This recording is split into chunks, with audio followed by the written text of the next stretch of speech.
Welcome to an incredibly hot sunset safari. It is a sweltering 41 degrees, 102 Fahrenheit. We are sitting at Philemon's Dip.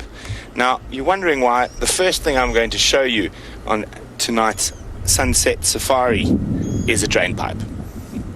There we can see the drain pipe.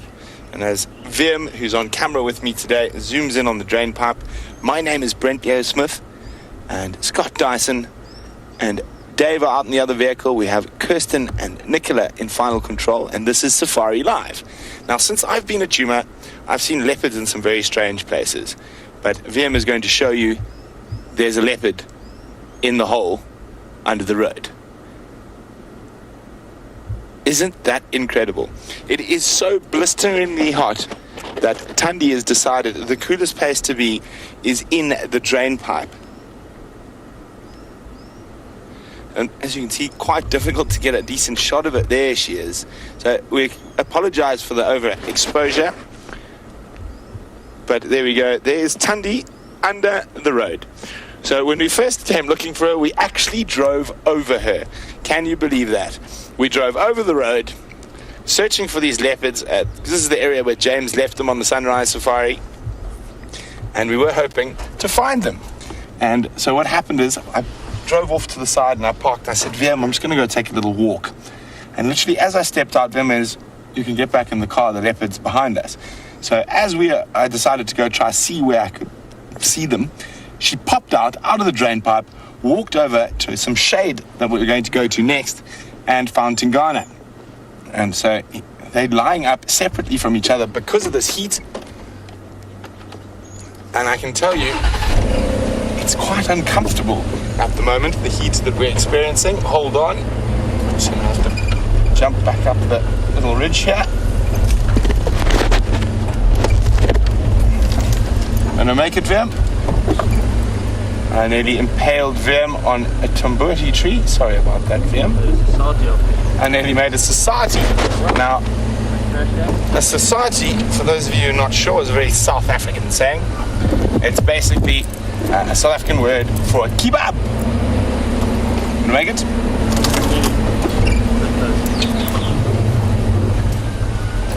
So, give me 1 second. Whoops, no, not quite there yet. We're gonna be there in a couple of seconds. We're gonna make it through them. There we go. Tingana's lying in a little bit more pleasant spot to be viewed.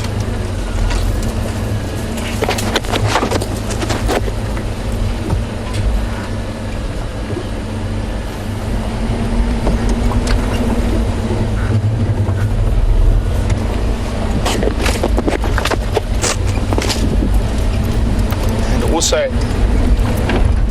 finding the best shade possible. He's probably a bit big to fit in that particular drain pipe. And there he is. He's got a nice full belly lying up in the shade. A little thicket on the edge of the mall, or the little river system at Philemon's Dip.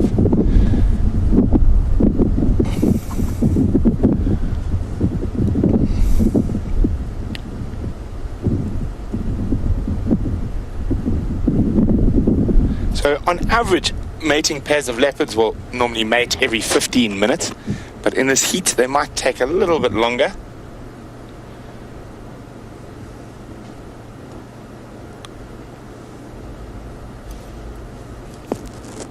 So apparently there are already some awesome screenshots of a Tundi hiding in the drain pipe. Now, in other places I've seen caracal in drain pipes, I've seen warthog living in drain pipes, I've seen serval, hyena, and I've only ever seen leopard once, but that was as it was chasing a warthog down a drain pipe. This is the first time I've seen it go in, not for food, but from just pure heat, to escape this incredibly hot wave we're going through at the moment.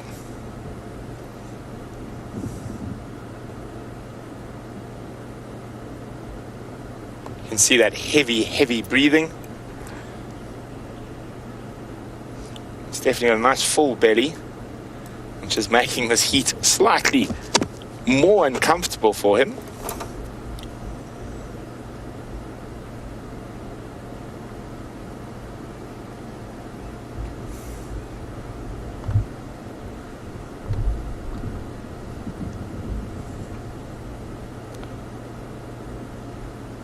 So a sweltering welcome to Lucy in South Bend, Indiana, who's wondering, I wonder if all the leopards are hiding there when you can't find them. Lucy, I don't think so. I think that's just due to the heat and the fact that I don't think they utilize it that often. We would find tracks going in, but it is a fascinating thing to see, and then how adaptable a creature like a leopard is. It's found a sort of little niche spot in the deep shade. I don't know. I personally think it must be quite hot in there, but it's still less hot than sitting out in the blazing sun. That's why I think Mr. Fatty over here at Tingana, he'd struggle to fit into that little hole. But we will be keeping an eye on it in case she pops out for another mating session.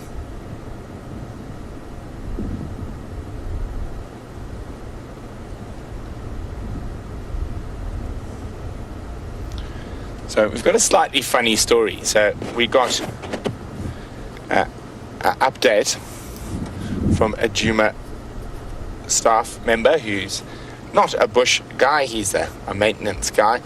And just before we went on drive, we heard there's a Karula and her cub at Philemon's Dip.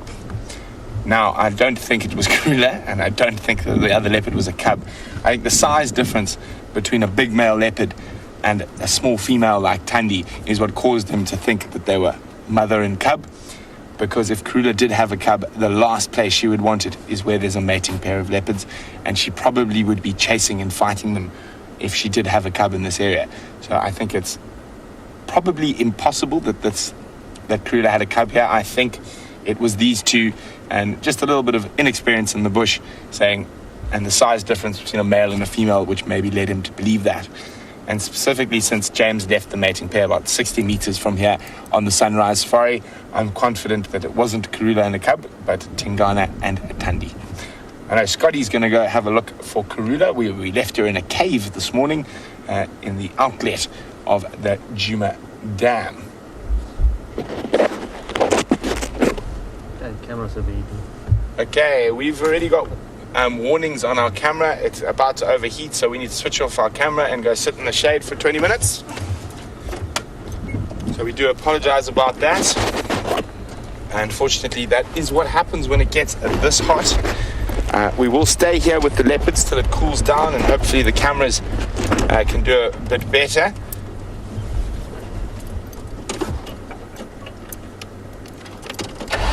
I'm just waiting to see if we can maybe possibly jump across to Scott before our camera overheats completely.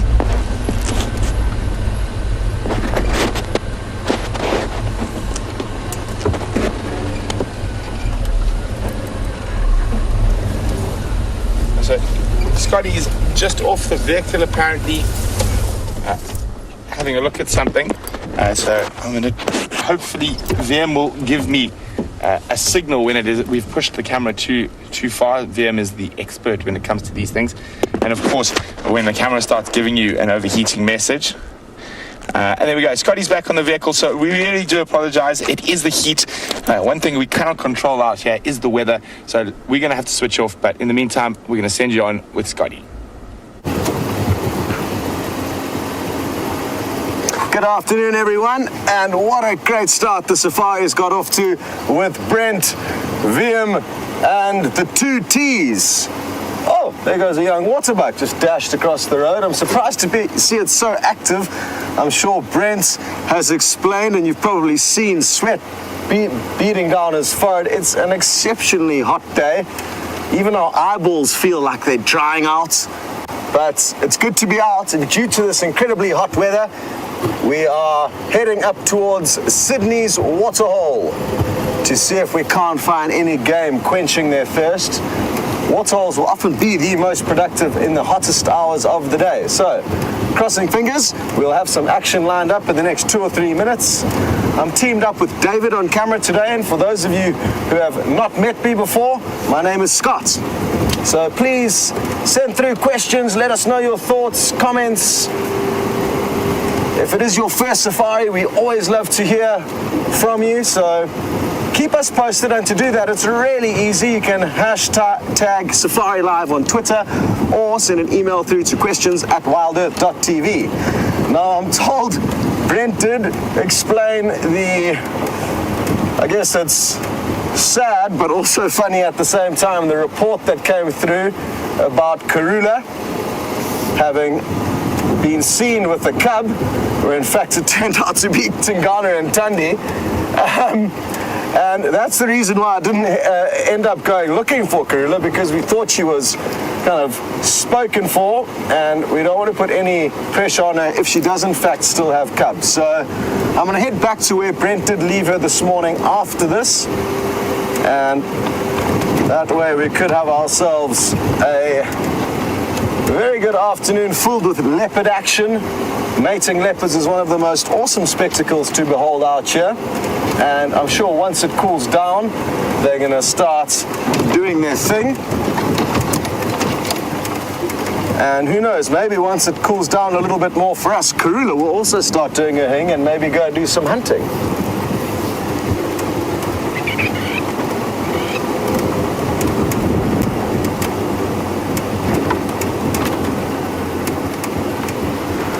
Debbie in Kentucky, who's not a first-time safari goer, has just mentioned that kind of historically speaking, and Safari Live has been following Karula with quite a few of her litters, so Debbie knows her traits, and often she will only reveal her cubs after 6 weeks. So thank you very much for that, and it does mean that there is still hope that she does in fact have cubs, even though her behavior, according to kind of all of us, doesn't really show that she is in fact still bearing cubs, but we obviously all hope that we are wrong. And speaking of being wrong, it looks like I was completely wrong about my predictions of Sydney's waterhole. Although we're in luck. At first glance, it looks like there's nothing really to see here. I think there are 2 impala on the left, Dave. Bit more left. Yeah, there we go. There's a couple of impala. Or at least one of them. Oh no, there's the second. But there's a treat on its way down to the water's edge. So if Dave just pans across to the right, we will be able to see a large herd of mega herbivores making their way through this open, dusty area to quench their thirst at the water's edge. Here they come. So how lucky is our timing? It looks like a large herd of buffalo. And if we're lucky, there could be hundreds on their way down. I'm just having a glass with my binoculars. The first 2 appear to be big bulls. They've got large horns and a large keratin crown in the center called the boss. But behind them, there's 2 females, and I'm sure a lot more to come. Although the buffalo herds have been fragmented, it appears, by lions, which are giving them a hard time at this time of the year. Wonderful. Well, it looks like the first one's reaching the water's edge now. And maybe a wide shot, Dave, is going to be our best option here, just to kind of take in the whole scene and be able to watch some reaching the water and the others trickling through. There we go. I'm surprised they're not running. I would be running to the water's edge if I was them. Then again, we don't know how long ago they did manage to quench their thirst further north of us, and this is our northern boundary, so it's not that I'm scared of the buffalo, or I don't want you to get any closer views, but we can't actually go any further than where we are here. But in this area north of us, there are quite a few large waterholes like this, so the animals are quite lucky for now in this northern area.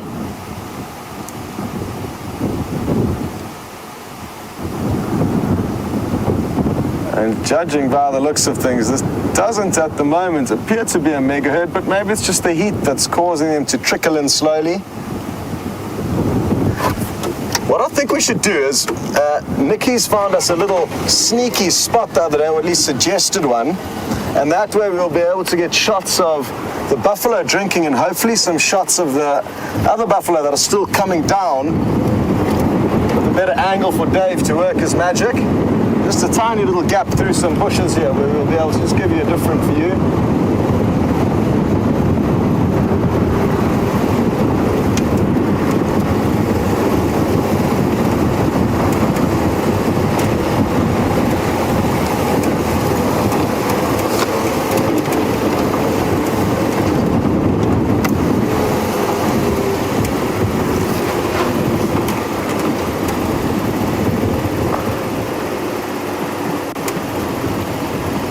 Okay, well, just to let you guys know, I'm not sure if you got the message earlier as to why you got sent away from Brent, but it's because his camera was overheating. So you guys did know that. So they're still just blowing it gently, trying to cool it down. I'm only kidding, they're not doing that, but they are just waiting patiently, hoping that it cools down. So let's hope our camera doesn't, in fact, overheats, and I guess by moving little distances like that, it will help. Just getting some of a bit of a breeze over. Oh, I don't know if my plan is going to have worked out effectively here, but let's just see what we can work out. The gap is very, very small, but we can see a few members in a slightly different angle here. At least now we can differentiate between male and female. And this is awesome. The one right on the left is a female. You can see how her horns don't create a big crown in the center of her head, whereas the other two individuals just passing her, oh no, they just disappear behind that branch. But you can see a far larger crown, and just keep an eye on those three. And you should, maybe I can just roll back a bit. No. There's the female moving out to the right now. So a small mixed herd.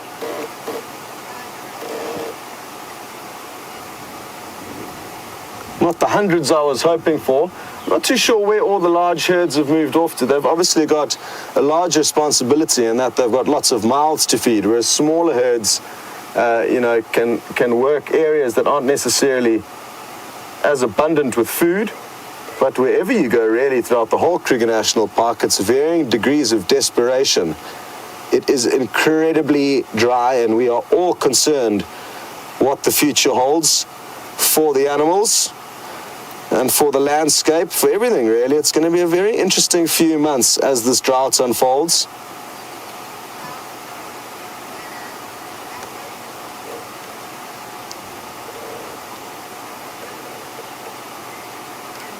Hello, Lucy in South Bend, Indiana.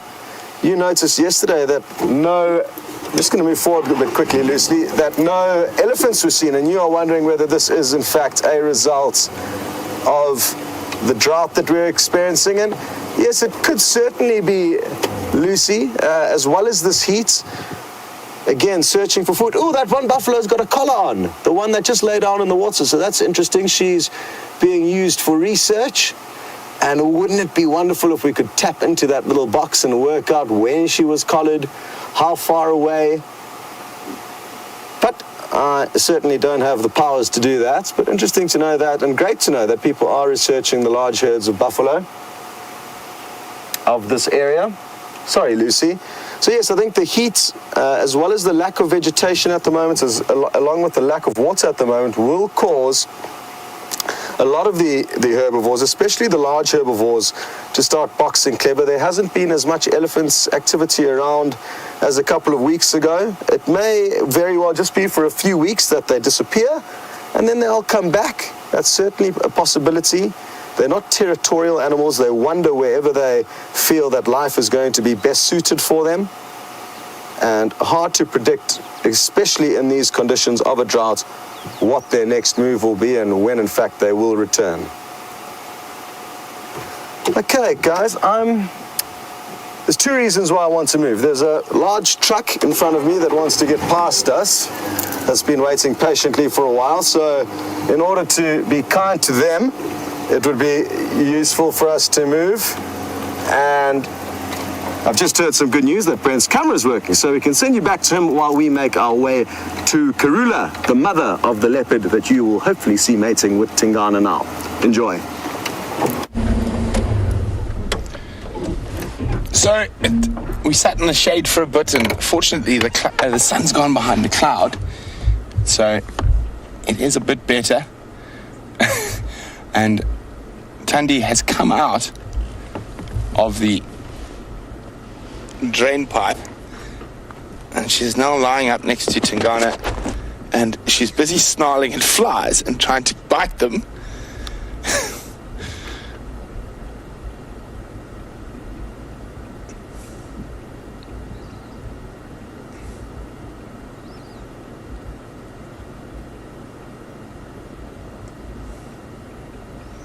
You can see, even though she doesn't have a particularly full belly, she's still,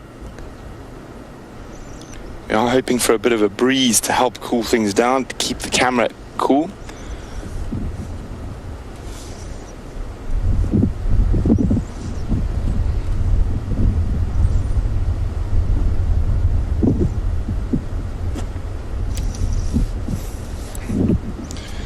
So Mike in Florida is wondering, being so hot, how fast do things that we use to keep cool dry out? Well, Mike, give you an example. I put my whole shirt and wet it completely about 10 to 4, and already the vast majority is bone dry. And my scarf's on its way there. It's just a little bit damp now, so a little bit of respite, but not much. At least we have that option. Imagine these leopards. They don't dip. There was one quite famous young male leopard in the southwestern Sabi Sands who used to dip into the river when it was very hot. But that is very abnormal behavior for this part of the world.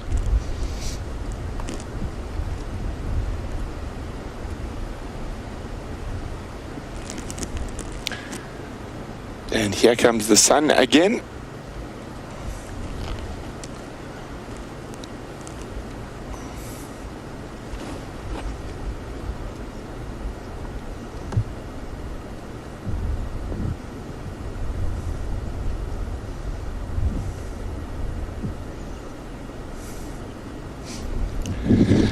So Thandi's not a leopard we see too often. Oh, here we go.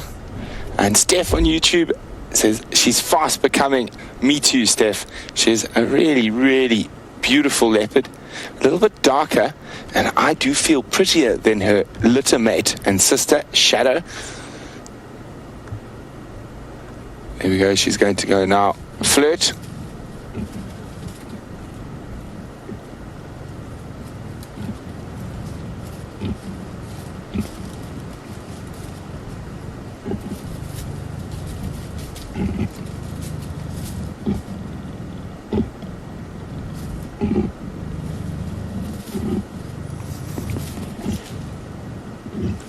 And in this heat, it doesn't look like Tingana is too interested, but she will literally harass him.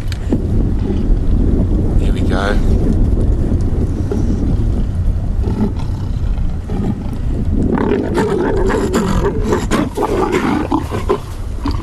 So aggressive, leopards mating, and lions.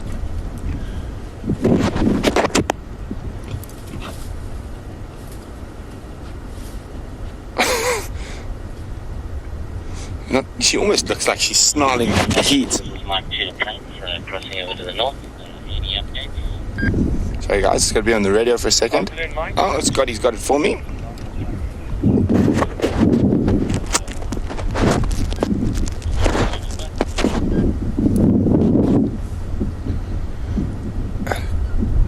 See how she's sort of putting her nose towards the wind. She's just trying to cool off as much as possible. And I think if she would snarl at the weather.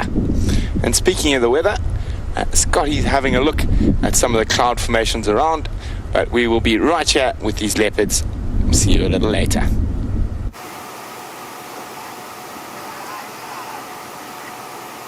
Well, en route to Karula, we just thought we'd stop and give you a view out to the west of the big burning ball of gas that's caused Brent's camera to overheat and hopefully won't cause it to overheat again. So happy that you guys have already got to see those leopards mating. But isn't this beautiful? And as Dave pans slowly to the right, you'll notice there are a few dark clouds in and amongst these white ones. So especially further to the north of the sun, to the right of the sun, there's a big dark cloud there. There's also an antenna you can see amongst a lot of important broadcasting equipment. So there's the cloud cover out to the west. There's also considerable amounts of cloud cover straight out in front of us and further to the east, which has interestingly been changing quite drastically in the last hour or so. There was a very dark cloud out in this direction over here that's moved out to the east, just south of us. So who knows what will happen later, but there is a slim chance of rain. And wouldn't that be wonderful for this parched earth?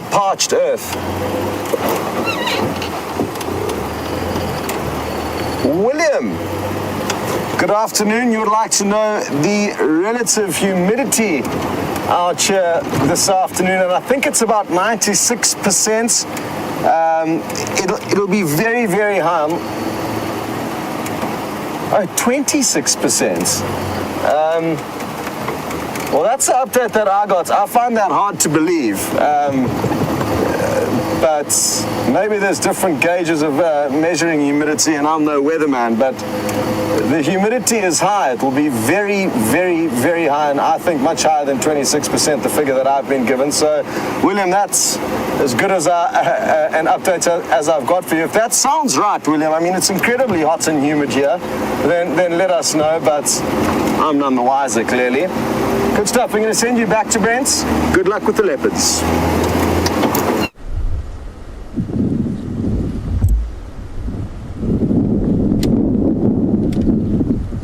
So as you can see, not much changed here while you were with Scotty.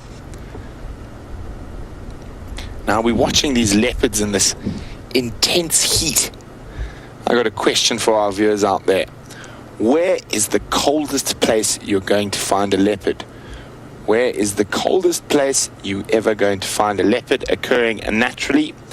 And I don't mean a snow leopard. I mean a spotted cat very similar to this, a subspecies of this leopard. Where in the world is the coldest place you would find a leopard? And if you know the answer to that, send me an email on questions@wildearth.tv or use the hashtag Safari Live on Twitter.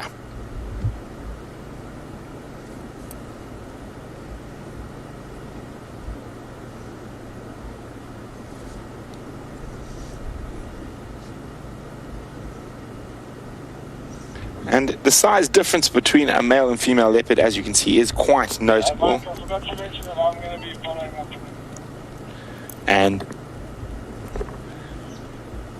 Donna in California was wondering that. And she probably weighs 35, 40 kilograms, so probably just under 90 pounds. And he probably weighs close on 200 pounds. So about 50% bigger than her. And unfortunately, we can't really move too much. Maybe I'll go back a little bit, see if we can get a slightly different angle. I don't think we're going to get a better view of Mr. Tigana, but we might of Miss Tandakile.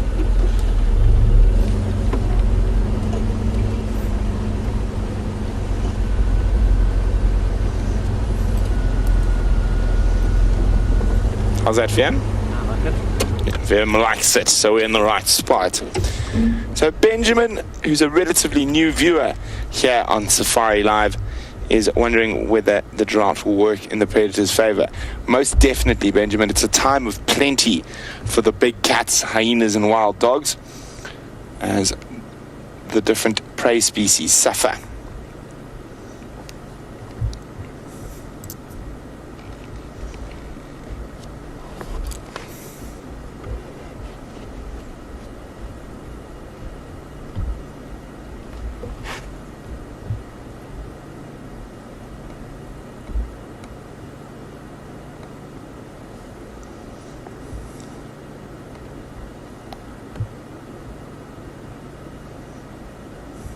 So William, as we watch Tandy pant heavily due to this high heat we're having, William is wondering which predators is probably least affected by this high heat? Ooh, I'm probably going to go with hyenas. They do often use water to cool off, so I think they're probably the best, and still then very uncomfortable in this very high heat.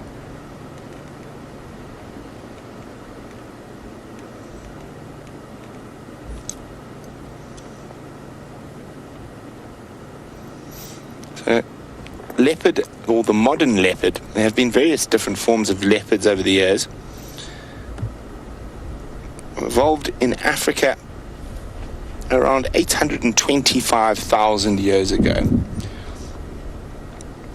and probably migrated out of Africa from fossil records around 300,000 years ago.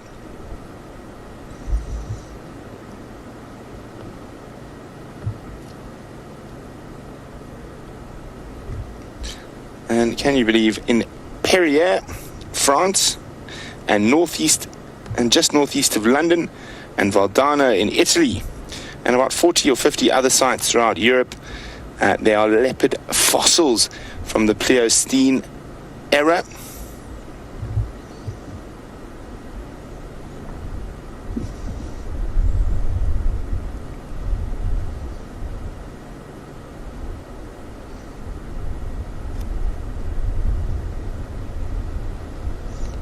So leopards survived throughout Europe to about 24,000 years ago.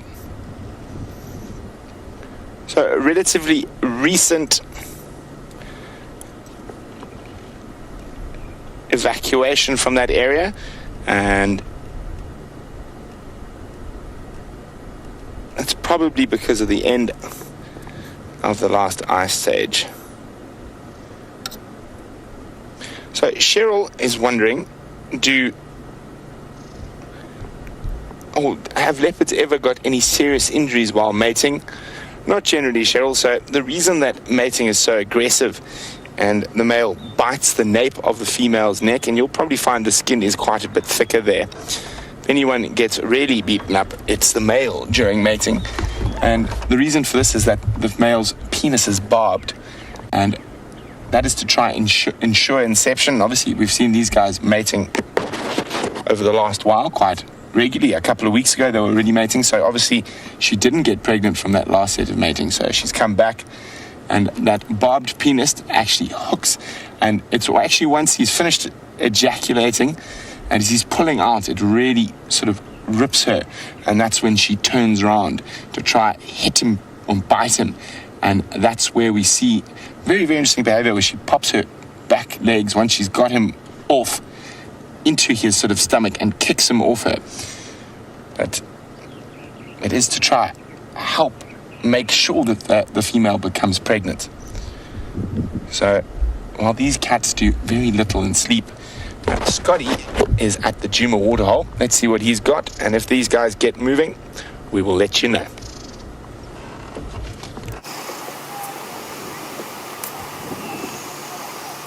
Well, we're at the djuma waterhole that's full of buffalo, as well as an avian predator that we don't very often get to see. What a great view this is of a gabar goshawk, quenching its thirst in a little puddle adjacent to the waterhole.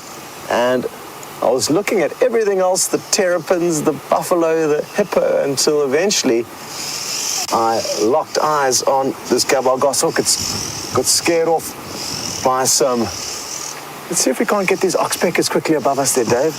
Dave's quickly into action. Great work. That's what's making the noise above us. And Dave, great whip of the camera there. That put a huge smile on my face, because as you can see, we almost missed them. And here they go again, Dave. We should be able to get them again. It's almost like they're just enjoying flying around playfully, riding the kind of hop thing, deciding which buffalo to feed in. How cool is this? And it's not the first time that I've noticed birds enjoying thermals. In northern Kenya, in a very hot area where I used to work, we used to get dust devils that would come through.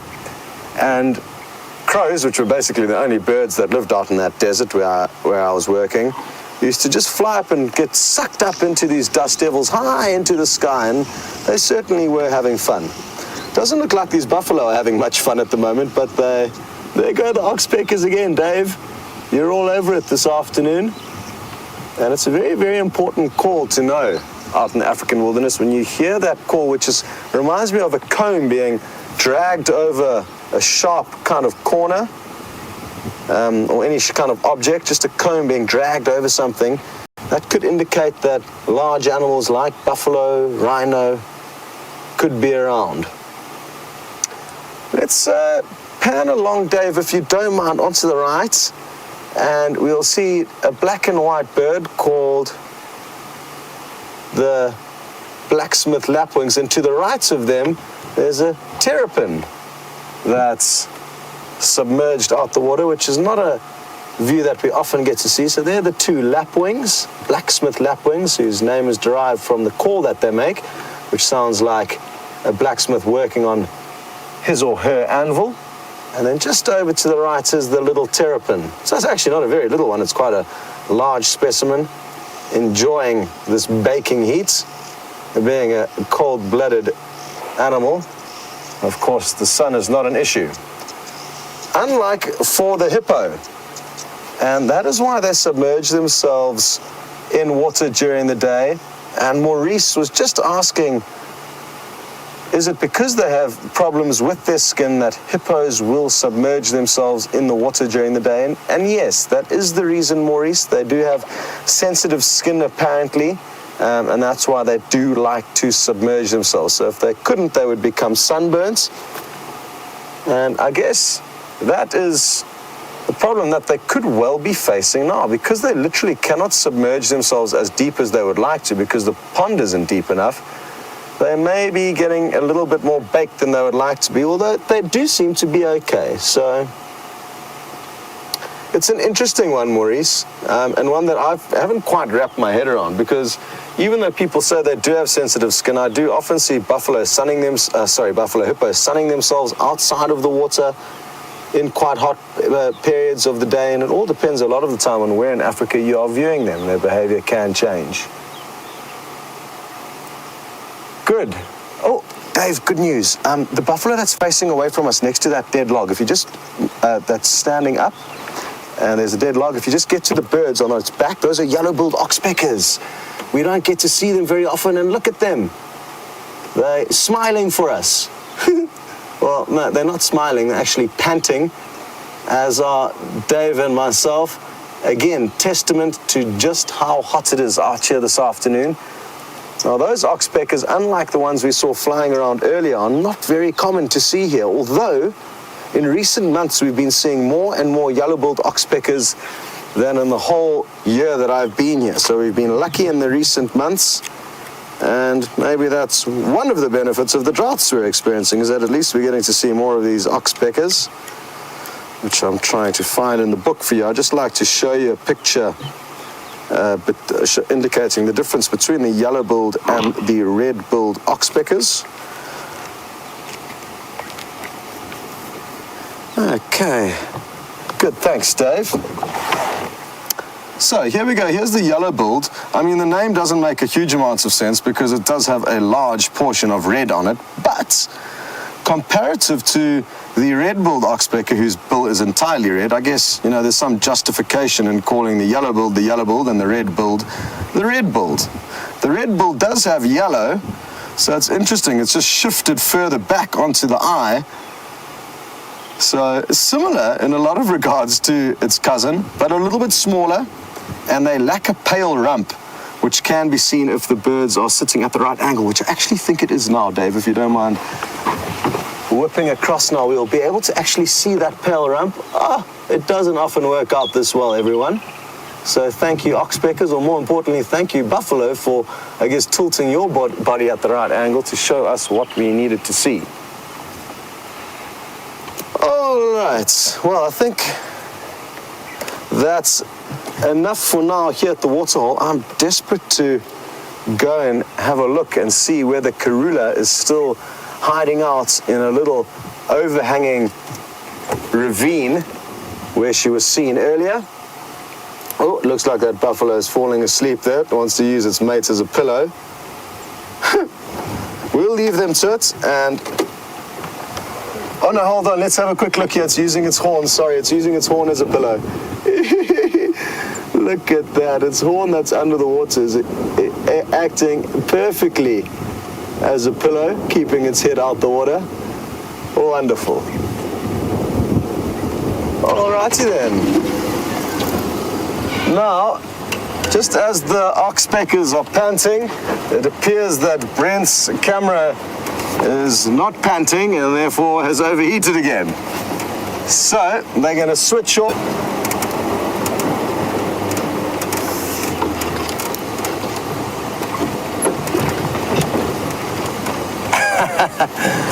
Well, Paul Rizzo, you just mentioned, note to self, don't plan a safari in January or February. Well, yes, if you don't like the heat, but if you like bird watching and insects and butterflies, then it's kind of a necessity. Bearing in mind, Paul, this isn't a typical January or February. It is always hot, but usually we've got rain to cool us down, and the low-fall thunderstorms are a spectacle to behold. But like you say, you may want to think about going to other wilderness destinations in Africa or the world in these months.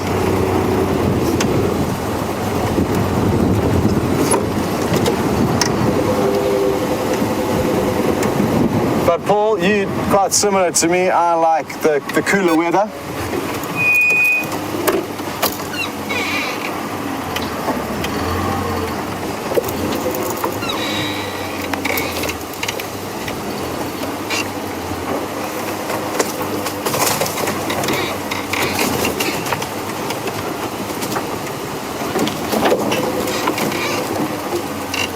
There's a very good Zulu saying for a day like this, and it goes something like this: Likipa inhlans emanzin, which means it is so hot that the fish are jumping out of the water.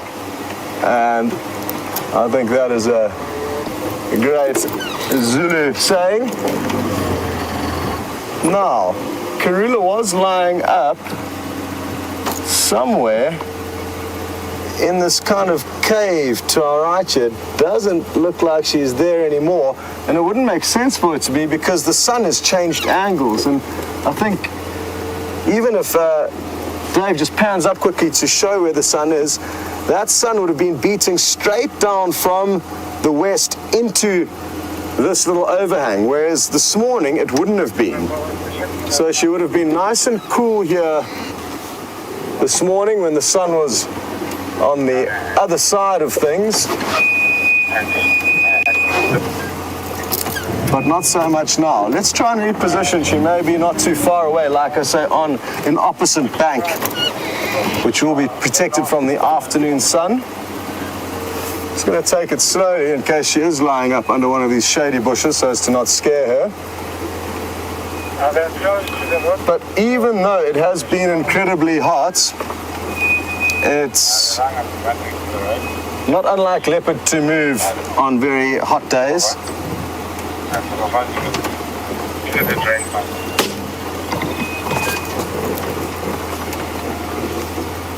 Joan in England, you've made a hypothesis that because Karula has been drinking so much, it does indicate that she still has cubs.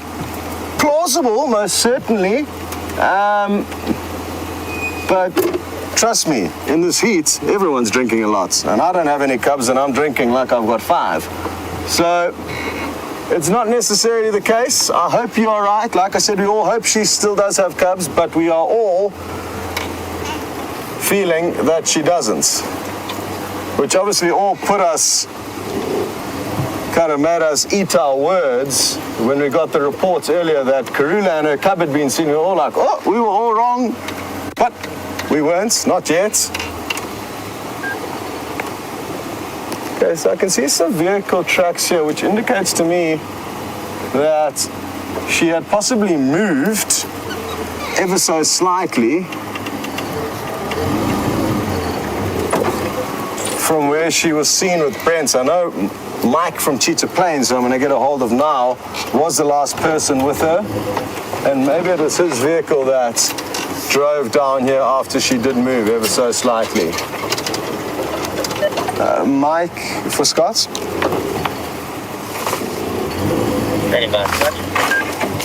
Mark, I'm just wondering, did you have to come down below the dam wall to get visual of her by the end of the morning? Yes, there was we had to park kind of as the road went through the little soil erosion part, but we also found a little gap on the hill on the right as we went up on the drain, the dam wall. Okay, copy that. Thank you very much. So he did have to drop down into here, which Brent didn't have to do in order to see. And these tracks are leading me up here.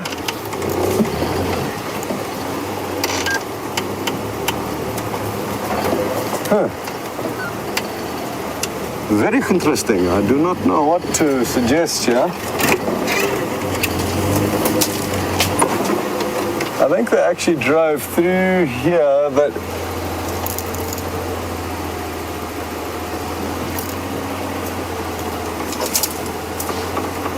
we're not going to do that. That's not necessary. Well, she's moved off. That we can assume safely. And I know she was lying up in that little cave that we've already checked earlier with Brent, but then Brent left her with Mike, who I've just chatted to. So it appears like she could have moved. Mike's a new guy just, so still finding his feet. And therefore I don't expect the most perfect updates from him, as it takes a little while to get the hang of things out here.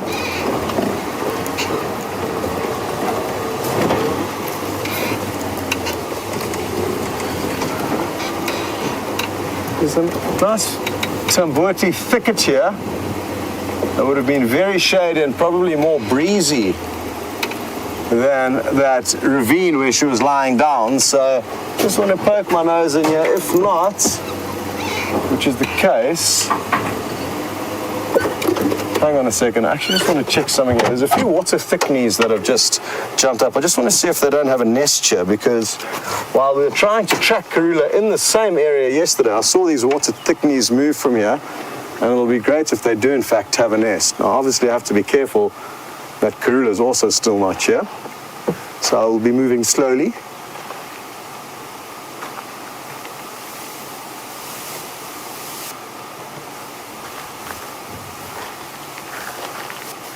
I also don't want to stand on the eggs of that thickney if in fact they do have a nest.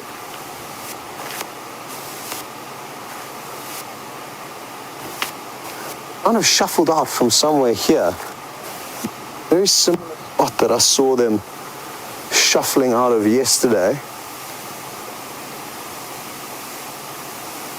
I think they like to spend their days. I found quite a few little bird droppings here. They're going to be difficult for you to see, but I think this is kind of their hangout for the hotter daytime hours. I can even see quite a few of their feathers here, which I'm going to pick up for you. Again, being very, very cautious every step I take, not to the stand on their nest. Now, a lot of you, especially the newer viewers, may be surprised that I'd be standing on a bird's nest on the ground. And it is quite surprising that a few birds out here will nest on the ground simply in a very shallow scrape.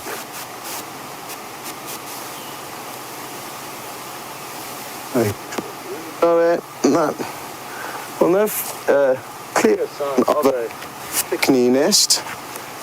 Just a few of their feathers. Nothing very impressive, actually. They're actually looking a little bit worse for wear. Let me get them into a good spot here. There we go. You can see they're quite frazzled on the ends.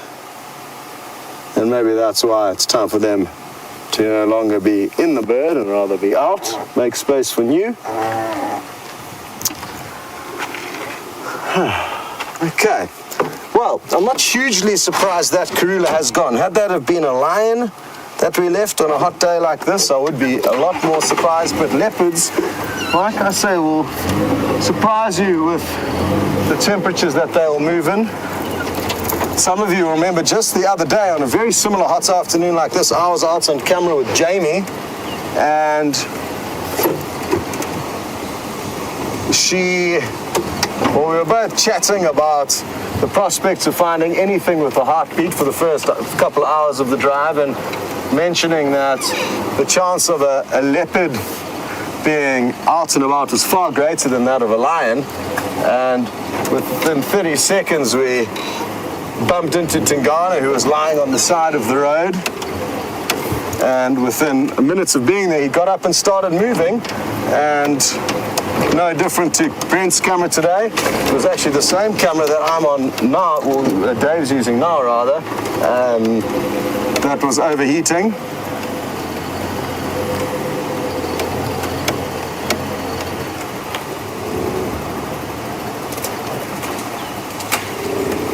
All right, well, Karula has gone, and we will just start spreading our search a little bit further apart from here and see if we can't find any sign of where she's gone. And while we do that, we're going to send you back to Mr. Leo Smith, whose camera has just come back to life. See you later. So as you can see, since you were last with us, the leopards have not moved an inch. And that heavy panting. But we are getting it to about that 15-minute mark, so hopefully there'll be a bit more copulation shortly.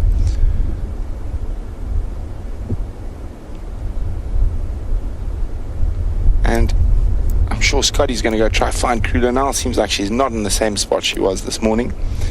And maybe she hasn't moved too far with this intense heat we're having. So after putting my shirt in the shower, it is now nearly completely dry.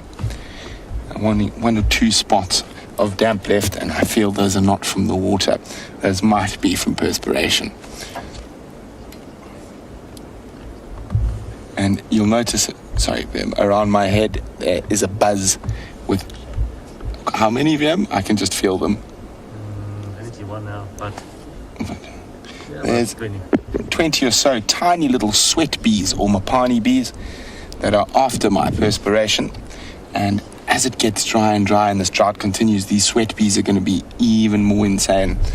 So at least they're not the biting flies, but the problem is if you kill one of them, immediately they release a pheromone that attracts the rest of them to you, so you shouldn't kill them.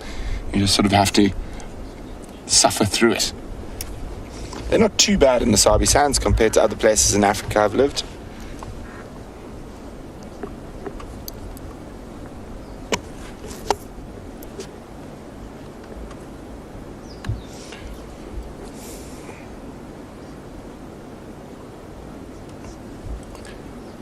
Now, well done to Carol, Diane, and Michelle, who got that question correct.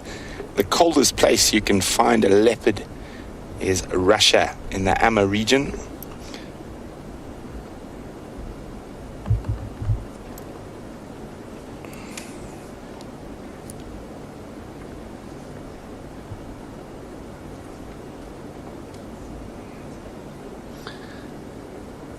So I know I've discussed this on the safaris quite a few times, and Clown Sharon's bringing it up.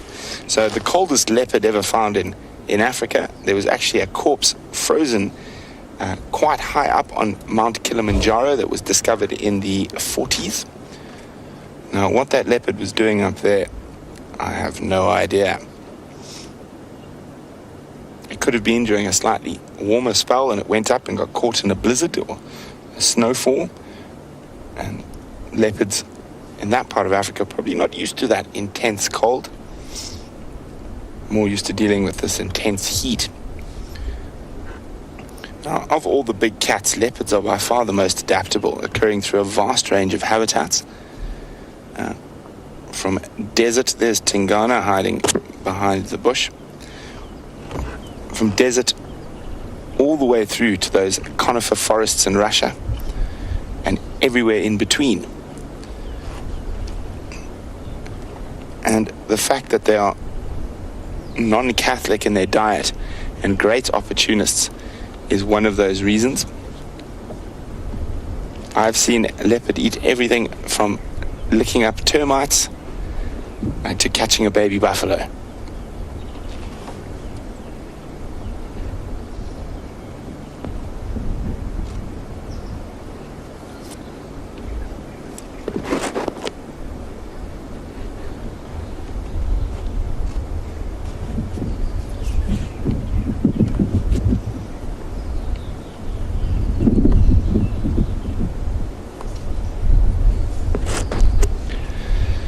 So a sweltering Safari Live welcome to Karen in New York, who says, isn't it incredible that she can be sitting in the States and watching these leopards live?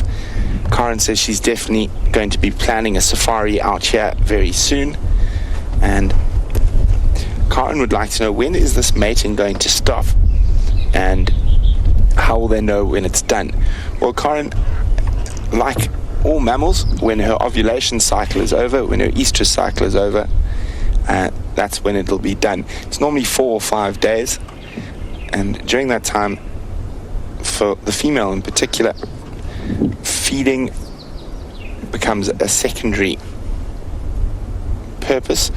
The males quite often try to escape the females, especially towards the end of the 4 or 5 days.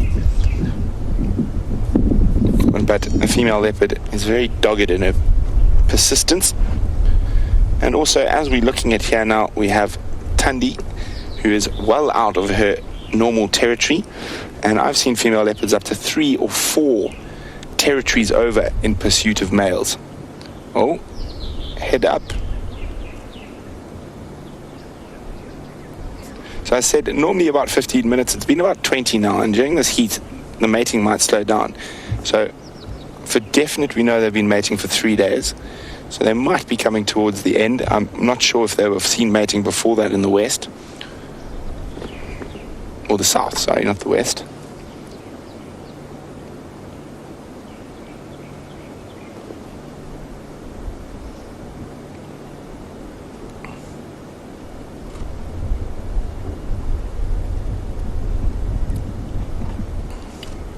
Oh, look at that little joker on her. She's hissing, and there's a tiny little beautiful butterfly called a common joker that is landed on her head. And it seems every time I'm in a big cat sighting, a joker appears. We had one sitting on my hand a few days ago in the lion sighting.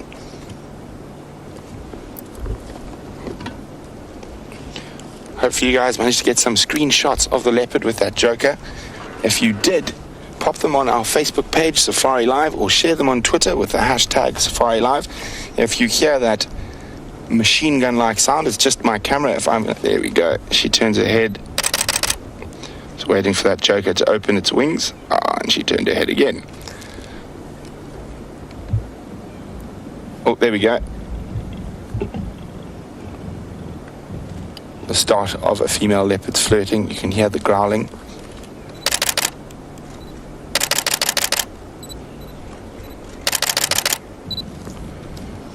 There we go.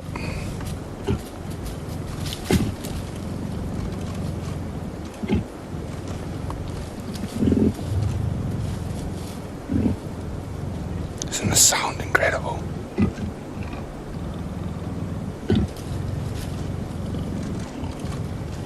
The butterfly doesn't seem to have quite given her up, as using her as a resting spot.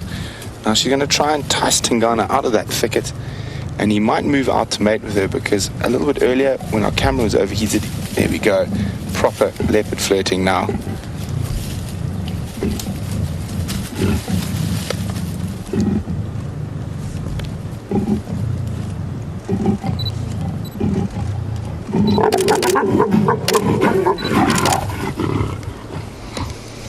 So as you can see, it's over in a matter of seconds. I think the longest I've ever seen a male leopard shows prowess was for about 45 seconds.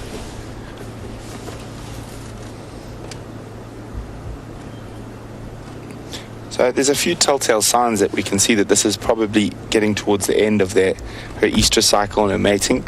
So as soon as the copulation is finished, she isn't turning onto her back to try and ensure his semen stays inside. And there is a little bit less aggression than in the early matings. That could also just be a factor of the heat though. And he's disappeared back inside his thicket.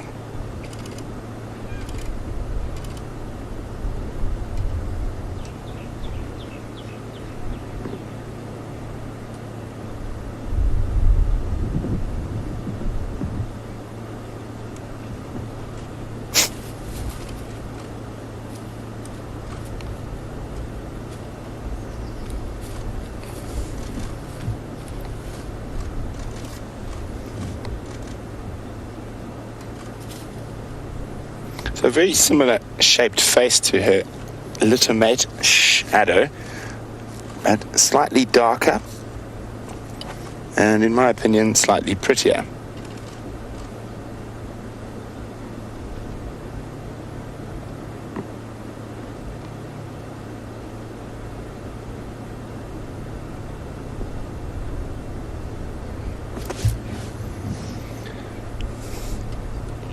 So Tammy is wondering, how do leopards kill their prey? Could I explain it again? Now, Tammy, if we have a look closer, you can see the canines, and she's worried with Tundi's broken bottom left canine that it's going to hamper her, and it certainly won't. So depending on the size of the prey, leopards use a couple of different methods. With most small things, they will just use those impressive canines to bite through the skull into the brain. But with animals like impala and slightly bigger antelope, they normally go for the suffocation hold. And I'll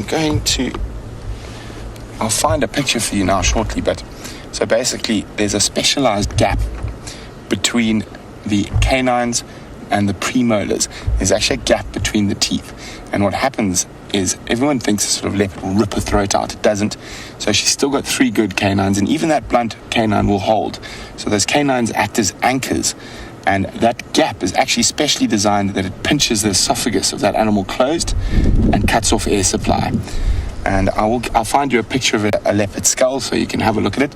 Lions also have that specialized gap. A lot of the cats, even some of the smaller cats like caracal and serval, all have that specialized gap for the suffocation of slightly bigger prey. Unfortunately, when she yawns, we might be able to see it.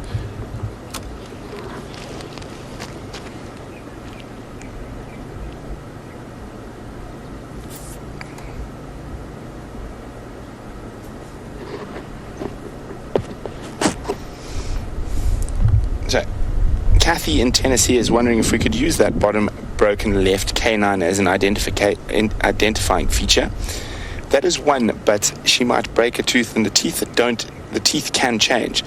But if I see where my finger is, if we go to her whiskers there, and the last line of whiskers just above, there's a very distinct spot pattern, and that's how leopards are generally identified, by that spot pattern. And on this side, she is, if I remember, she's a 4-3, but I could be a little bit, I've only seen her once before this.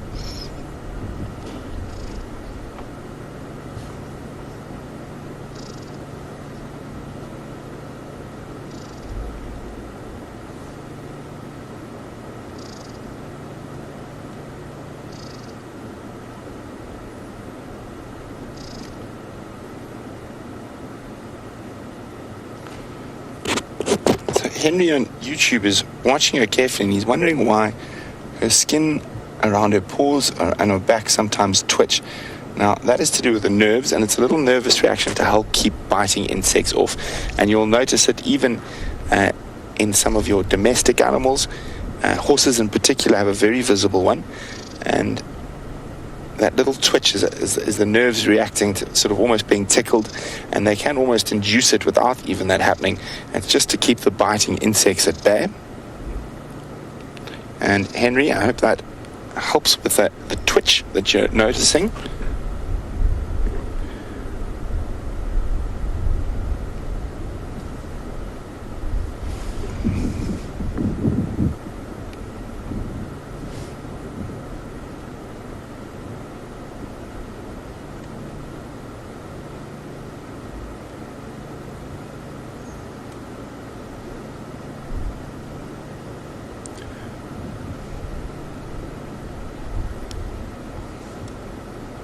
So, the light might be a bit bad at the moment, but let's see if you can have a look at this film. Oh dear, somehow I've gone from a leopard skull to a porcupine skull. That's definitely not what we're looking for. Where have I put the leopard skull now? There's the cheetah. Oh dear.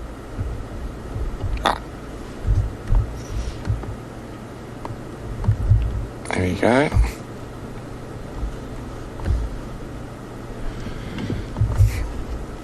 So, there we go. Can you see it was this light too harsh for him? We might have to wait till it's a bit darker and then I can show you. Okay? Let's go.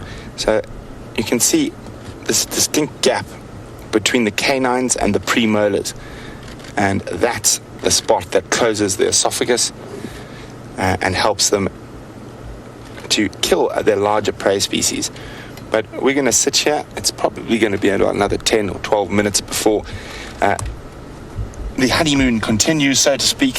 So while we sit here patiently, let's go see what Scotty's up to.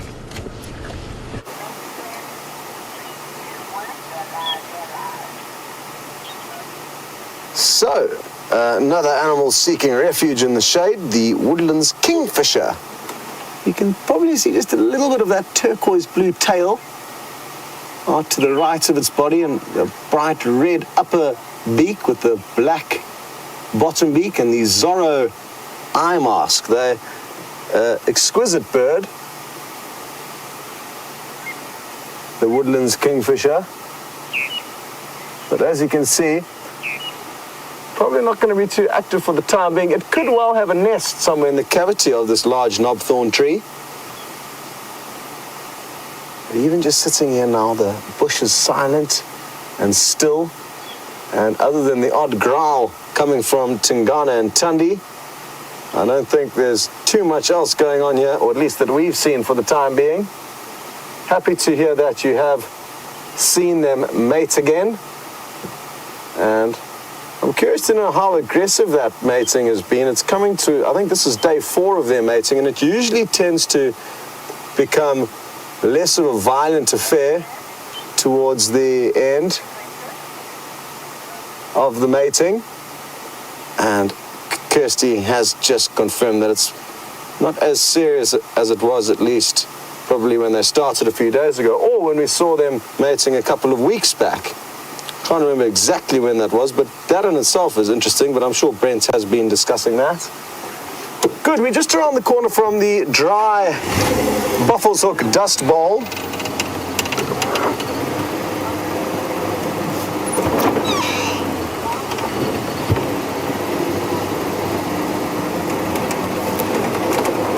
And James Richards, you are very thoughtful. You're inquiring to know whether or not David, who's on camera with me this afternoon, got to see a glimpse of the mating leopards, and no, he didn't. Before we went live, we headed out in the opposite direction. We have actually had to put a compulsory ban on quality sightings because you were seeing too much good quality too early on, and we didn't want to spoil him because that would ruin him going forward. There'd be nothing to look forward to. So we're just trying to pull in the reins there a little bit for his sightings.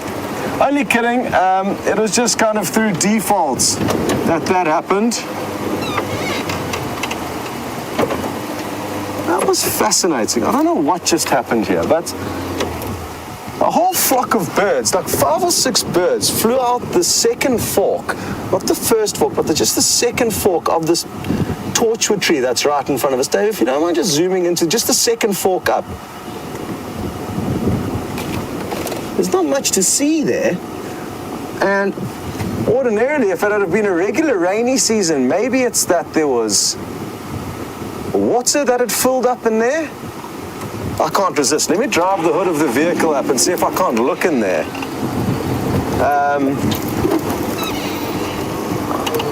The djuma ecological team have been doing some work here, building a gabion, so that's what you can see on the sand and rubble around this tree to prevent further erosion. Here's a host of the drongos, maybe while I get into position, that were,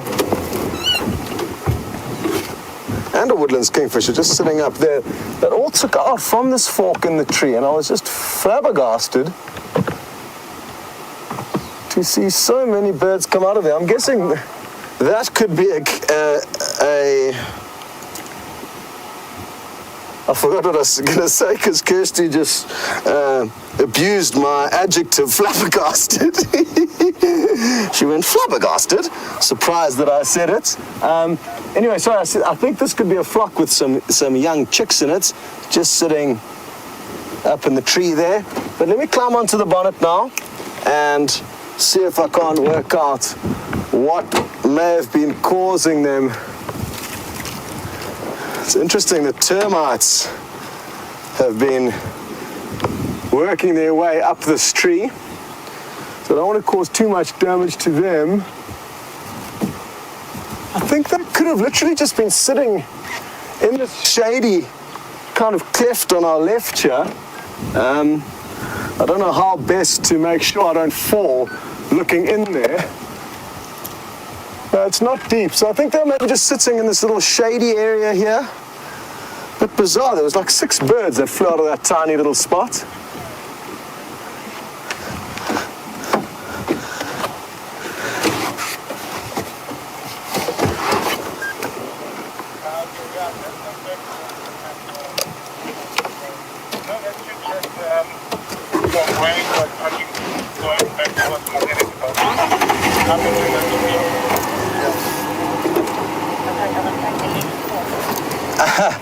Mike in Florida, you would like us to go and find you the grey-hooded kingfish again. I hope you were watching that drive, Mike. It's quite a way off from here, and my plan, Mike, is to go and look for some cheetah on Cheetah Cutline. There have been 2 male cheetahs seen just east of us, so I'm going to check as far as our eastern boundary allows us, in the hope that we may find some sign of them. Just going to ask Taxon what he's found. I heard an update going on over the radio. Tax, sorry, I only caught the end of that update.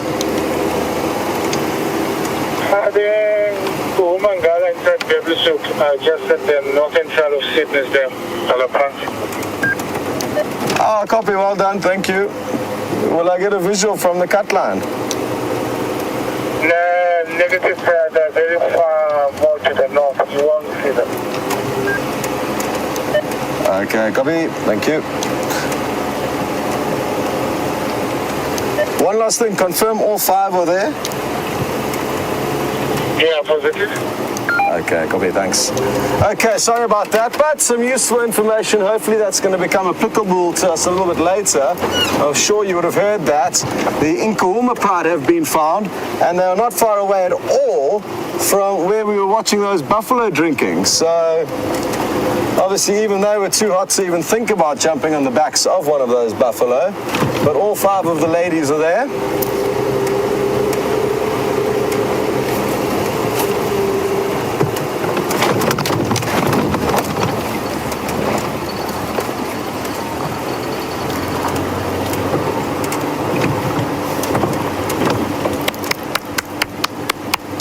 Well done to Marilyn, who's just got another bird for the bird list. Well, that was the Gabar goshawk. So, awesome news and well done. I think on 130 something. Sorry, I'm just having trouble with my earpiece again. 1, 2, 3. Yeah, it's not working. There's bits of it coming through every now and then, but I don't know how or why. Sorry, everyone. Just tweaking a few things. Oh, 123 birds. Thanks, Dave. I thought you were like testing, 1, 2, 3. But it was saying Marilyn's got 123 birds. Oh, I just got Kirsty laughing there for a split second, but that was it.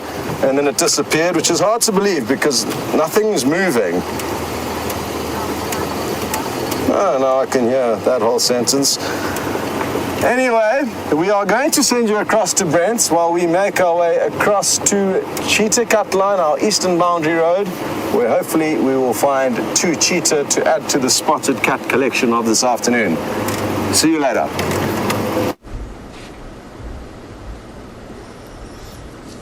So again, not much movement while you guys have been gone, and fortunately the temperature has dropped slightly.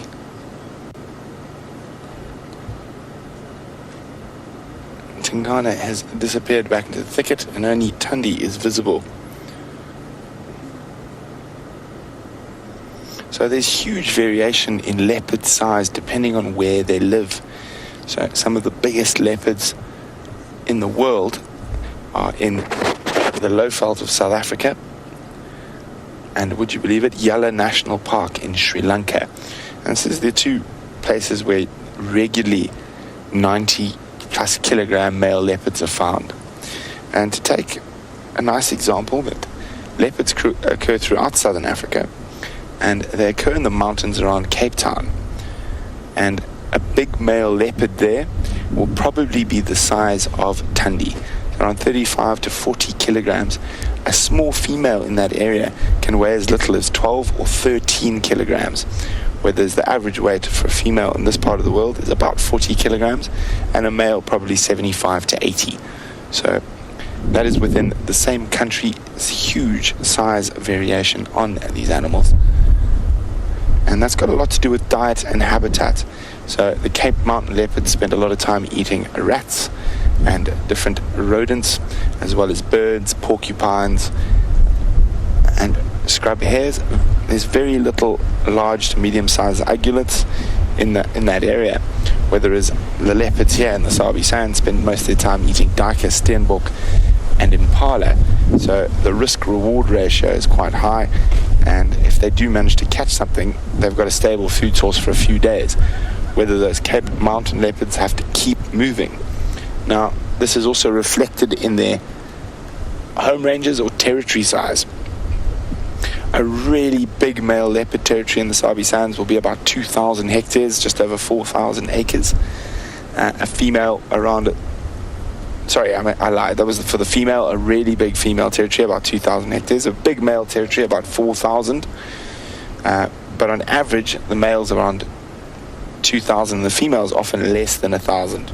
And that is just testament to how much leopard food is in this part of the world.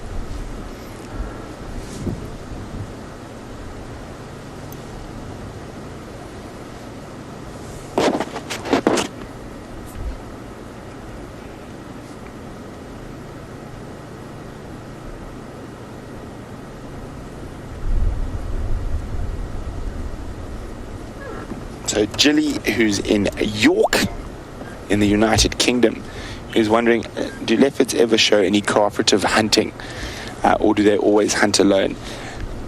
Tilly, I've never seen any cooperative hunting in my time in this part of the world, but I wouldn't rule it out. I'd say possibly between a female and cub, but then again, I don't think so.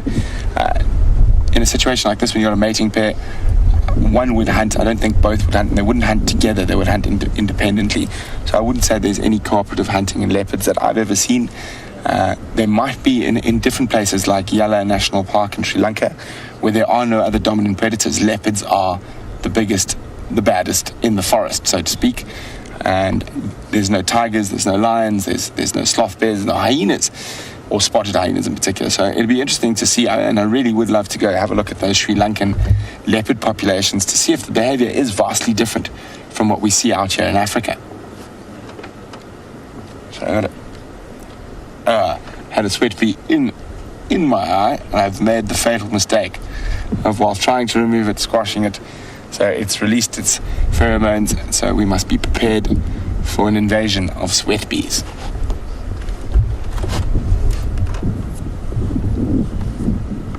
actually smell the subject, or the pheromone that they've released. It's a very sweet smelling, almost citrus-like.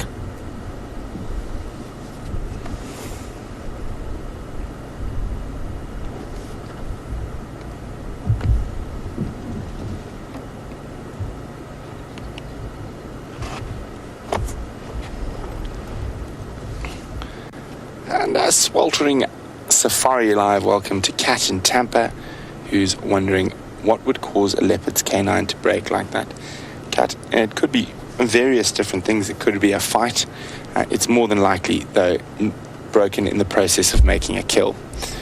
And you can imagine a sub-adult kuru or something of that size, you're trying to hang on, and you've got a slight cavity, the tooth will break. Canines in big cats break regularly. It's not an uncommon thing.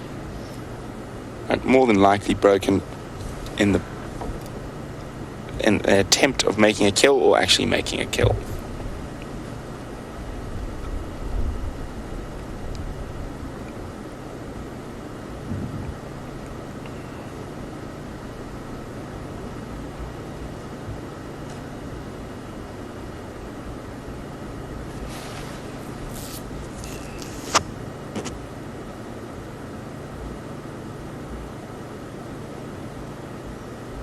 Oh, the joke is back. Oh, it disappeared.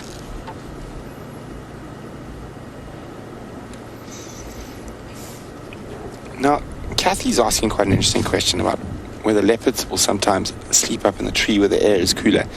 Yes, most definitely, Kathy. And on a hot day like today, it wouldn't be unusual to find a leopard up in a tree getting a bit of that cool wind.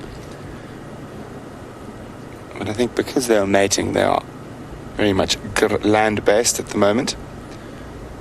And even lions have been known to climb trees in weather like this in the Sabi Sands. I've seen a group of 7 lions up a marula tree on a very hot day, not too far from where we're sitting right now, about 6 kilometers to the south.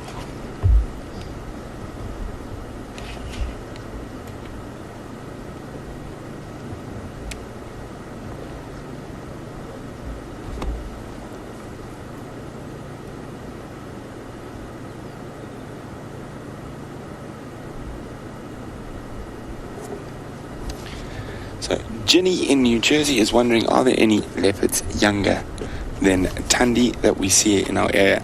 There's a female I've seen a few times called Shaluva, and she is about 1.5 years, 2 years now. Ephraim? 2, there we go. She comes from normally much further to the east of us, but she is now dispersed. We've seen her a couple of times around Sydney's waterhole. And we've even seen her once in the garden of a Baobab camp, which is the camp at the waterhole. And we heard monkeys alarming. We drove down the fence line, and there was a leopard lying next to the car in the garden. But that doesn't happen every day. And we do often have Karula in our camp. So it's not unusual in the Sabi Sands to find leopards in very close proximity or even in the human habitation that's here. Our normal nocturnal visitor, however, is the hyena trying to make off with the rubbish bins.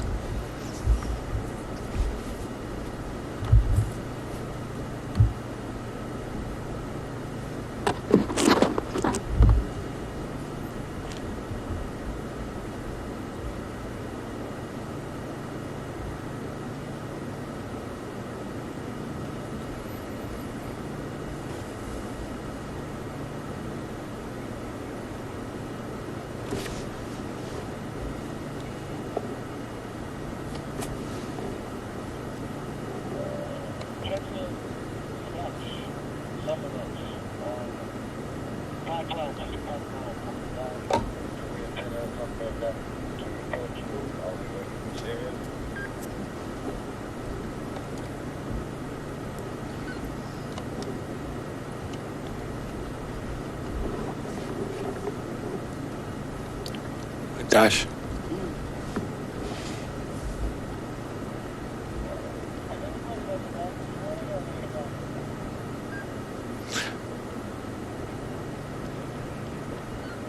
So Kirsten in Denmark is wondering if that butterfly is attracted to the saliva that has been left on Tundi's neck during the mating process. Kirsten, you're spot on. That is exactly why that little joker butterfly was landing on her neck, taking advantage of any tiny bit of moisture that's around at the moment. And that's one of the reasons we've had them landing on ourselves on these hot, sweltering sunset safaris.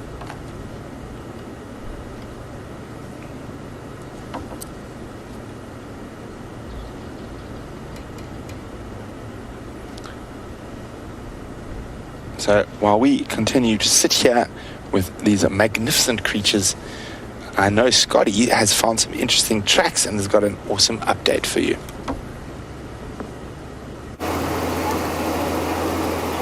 Two units we see above, it's Torchwood here. Hello, and welcome to what has become a chase for wild dogs, the painted African wolf. We had some of their tracks just behind us. This is cheetah cutline, but hopefully this afternoon it will be wild dog cutline. The tracks were probably 100 meters behind us and moving in two different directions. One was east away from us and one was west towards us into Djuma. So because wild dogs run around and cover such big distances in such short spaces of time, they could be anywhere, and it was difficult to work out exactly which direction they headed in the end. I'm not sure how many members are in this pack whose tracks were left on the road behind us. But there are two different packs that we typically say. That's not to say that we couldn't find some other vagrants, you could say, or individuals that we have not seen before. They do move huge, huge distances, wild dogs. So, time will tell.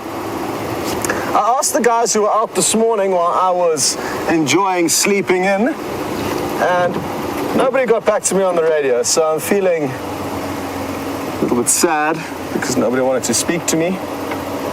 But basically nobody could help me with any information regarding wild dog tracks this morning.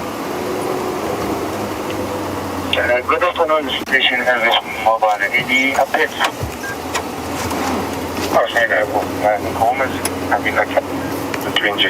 Listen to Brent, he's giving an update. Overall, Tundi and Tingana still mating at Philemon. This is important for you guys to understand. Well done. Brent didn't do too badly though. I'd give him probably a 3 out of 5 there for an update. He forgot a few important things. Only joking. But you can imagine when you do go out in some reserves, how it works is the first vehicle that goes out will give the initial updates. You'll go any mobile stations, and obviously no one will answer because he'll be the first person. And once the second person goes out, he gives his route, then the second gives the third gives the fourth gives the fifth. And if you're the 10th person out and you need to give the 11th person the 10 previous vehicles' routes and updates as to what's already been found, it can be quite a lot to remember. So that's often why there's a bit of broken down radio out here. But like I said, Brent's a seasoned veteran, that's why he did well.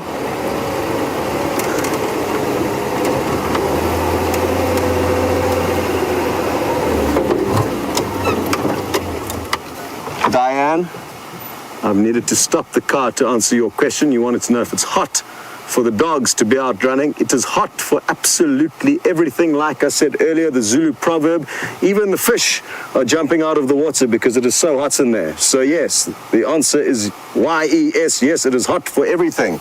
And I don't think these wild dog tracks are fresh, Diane. So don't worry. I don't think they are running around now. I think those tracks were from this morning. Go ahead, Tux. Where are they heading? You know how it goes everywhere, but Mkonzo and Pipeline, Cheetah Cut Line, some go east, some go west. I've just checked Cheetah Cut Line, and no sign of them going south, but obviously vehicles are driving there this morning, so that may be Nyatalile, them Mkonzo, and I'm just going to do Drakensberg, Guaripan Road, work around that area, see if I can't find anything else. Okay, copy that, thanks. And Mkonzo is a track.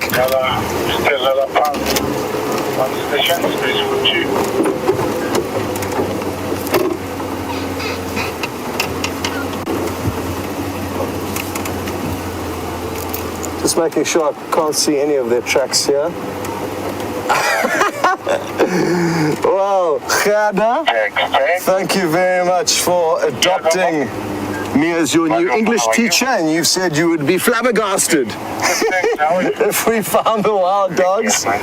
You know what, I've just finished reading James Henry's first book, and I've employed him now as my English teacher, and as soon as I've put down his first book, I started reading his second book, and you'll probably find that that's where I'm learning all these new big words from, Mr. Henry's novels,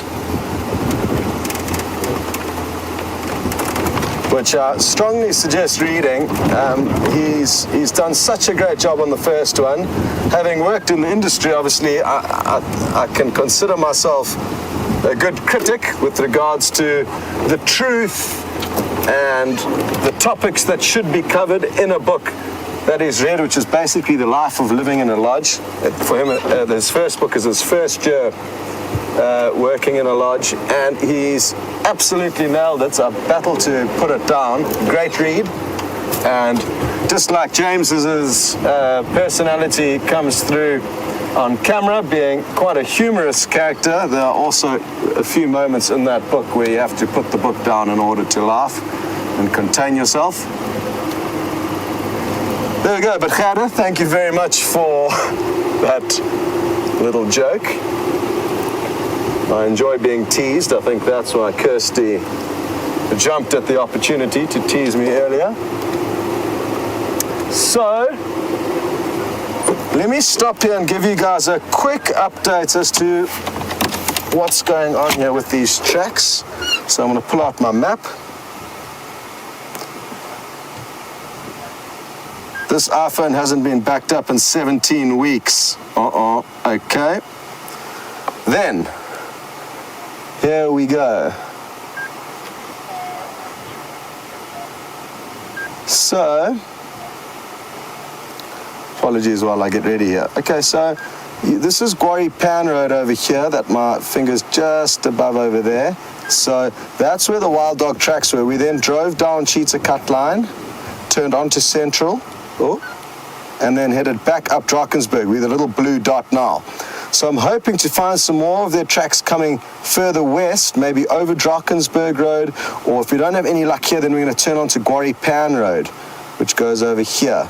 We've already driven up Inyala Road north up to Buffelshoek Dam, and then did Hippo Pools Road to where we found those tracks. So we're working this northeastern corner of Djuma. This is our whole traverse area, the whole white mapping area. The part on the left, which I'm covering with my finger now, is Arathusa. This here is Djuma.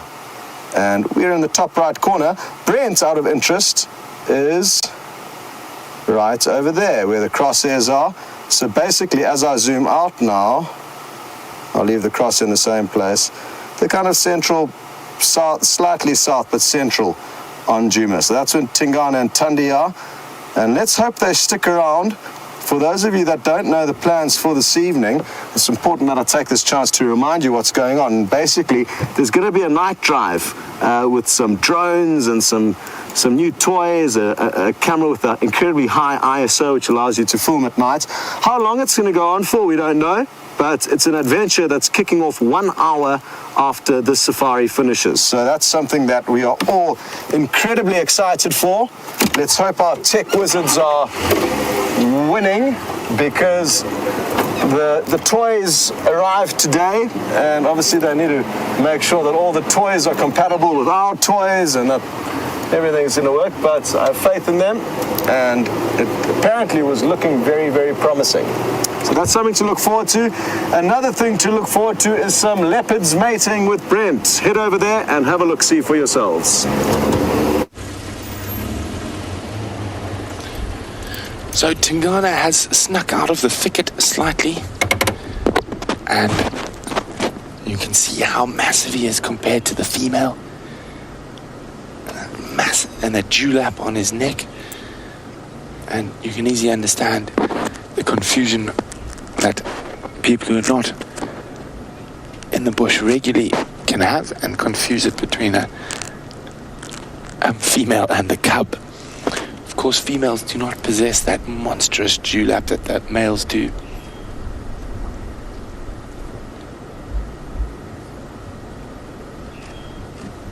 I think we're about getting ready for the next bout of mating shortly. It's about the right time.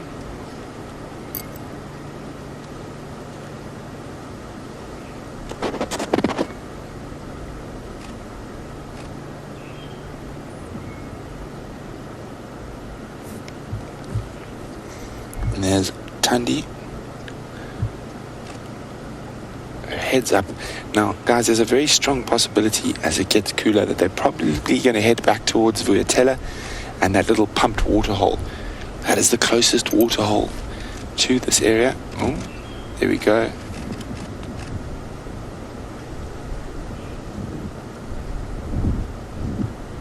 It's been about 14 minutes so far. I've been keeping time, so should be in the right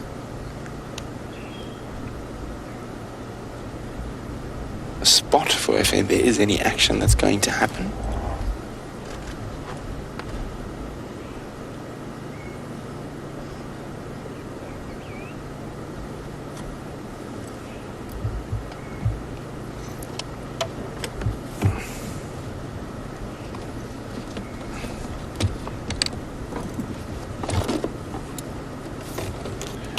So while we sit here with these very flat cats that are hopefully going to be able to show us a bit of action shortly,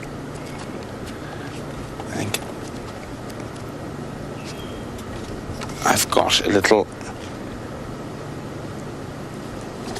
African folklore for you from the Ndebele tribe,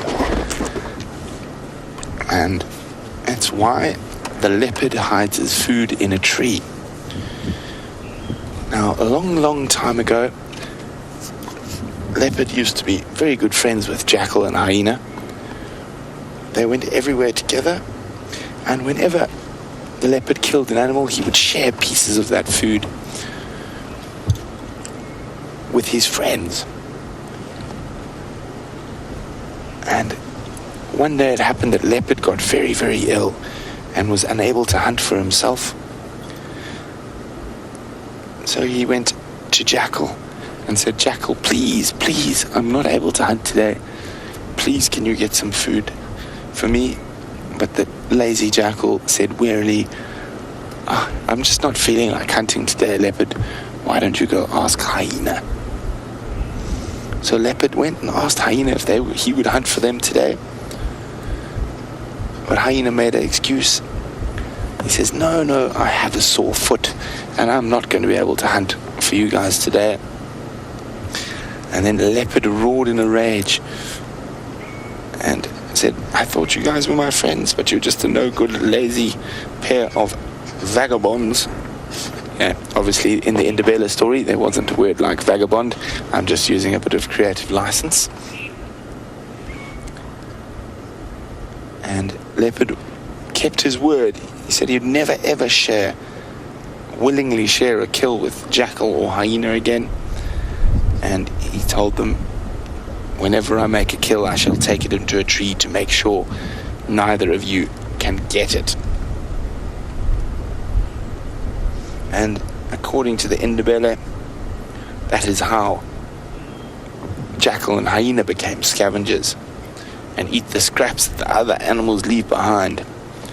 And it was a very sad day when they lost Leopard's friendship. So that is the Ndebele folklore about why a leopard puts its kill in a tree.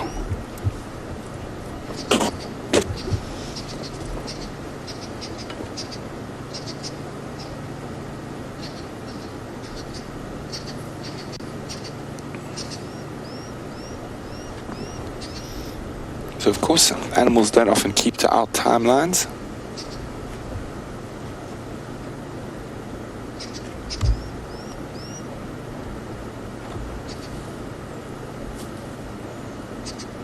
I'm confident it should be quite short. It shouldn't be too long.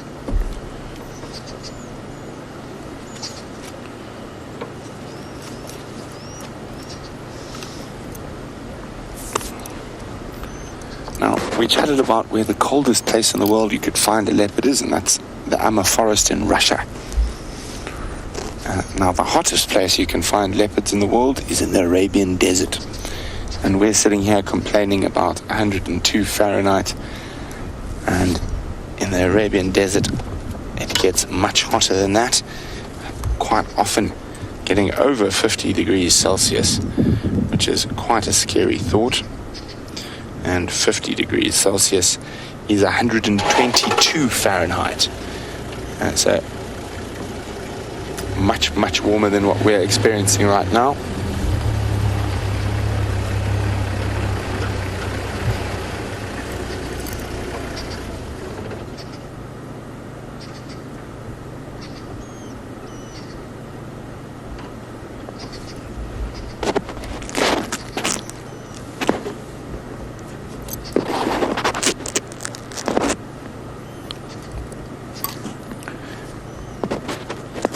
Kathy from Long Island, who's just jumped on board a bit late on her safari today, would like to know, is this female leopard who's mating with Tingana related to Karula, the queen of Djuma?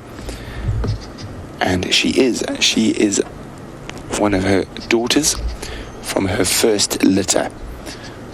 Her name is Tundi, and she is Shadow's sister.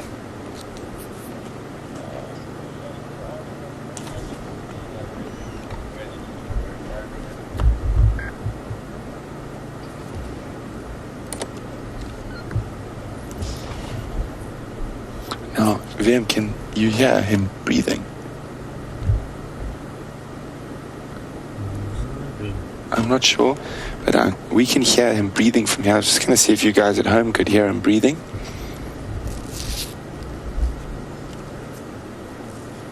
So we're just going to turn the audio up a bit.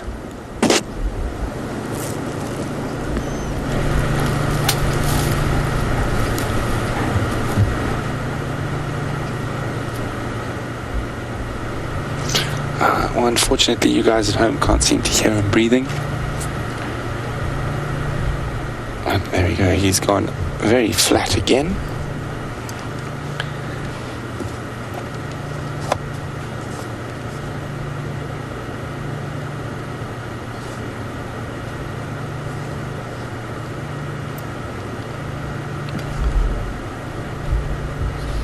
And I would say, even though... A wasp on the steering wheel. Oh, a wasp on my steering wheel. Yeah, it went behind on the right. Oh, VM has warned me about a dangerous creature. Oh, there it is. Oh, look at that. It's a really beautiful but quite uncomfortable. If it stung me, off it went. A little hornet. Well spotted, Vim. I nearly put my hands through to rest as I was speaking. And that's why we like our cameramen to make sure we don't get injured by insects if they can. I'm surprised certain cameramen would have encouraged me to put my hands there and get stung so they could laugh. It was nice to meet, but you don't want me to increase the Wi-Fi password. Yes. So Vim is in charge of our Wi-Fi at camp, and he creates the strangest passwords in the world that are also about this long. So I'm always nice to Vim because I don't want him to change the Wi-Fi password and make me have to type it into all my devices again.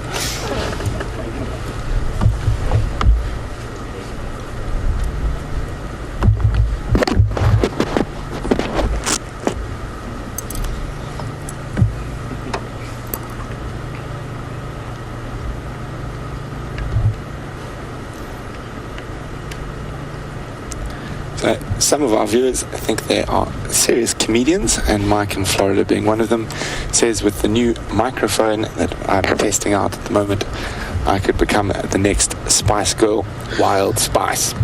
Mike, you're very lucky you're sitting in Florida right now, otherwise I would find you.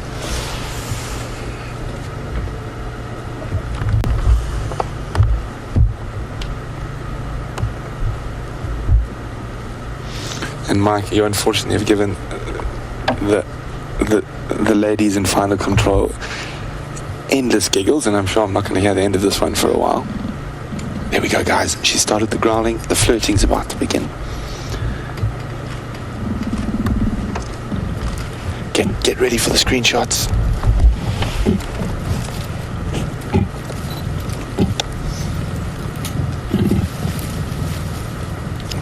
pre-orbital glands on the trees around. Now doing the same to him.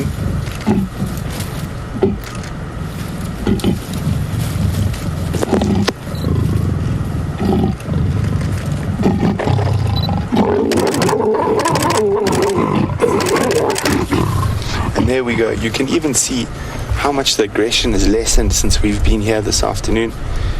And she's not doing that very distinctive leopard turn around, placing her two back legs into his stomach and kicking.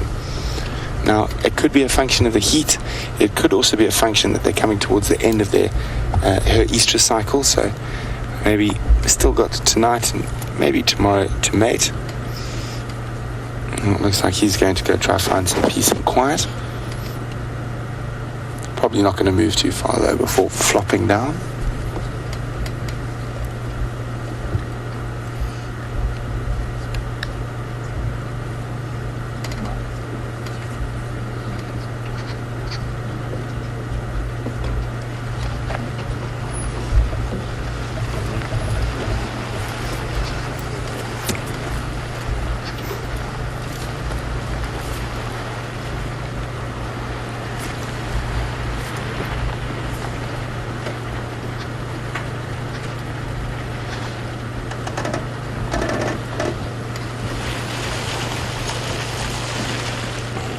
So as a male leopard moves around on his territorial scent marking routes, this is when the females will follow, like Kandi has been doing at the moment.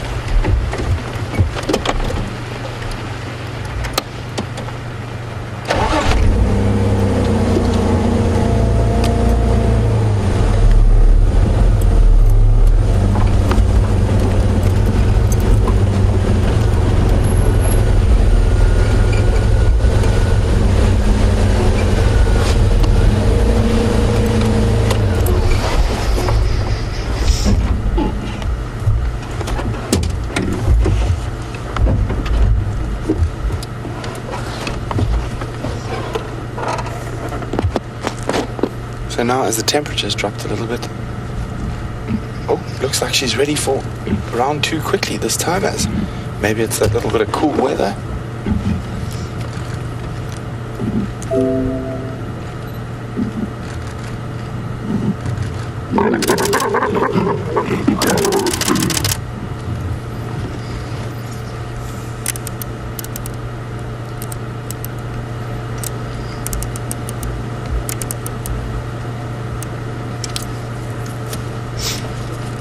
So, it was worth the wait.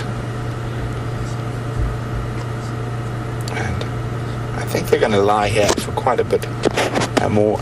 And we've spent such a wonderful time. We will come back a little bit later. And I think possibly we're going to let another vehicle have a chance to come in here. Standing by.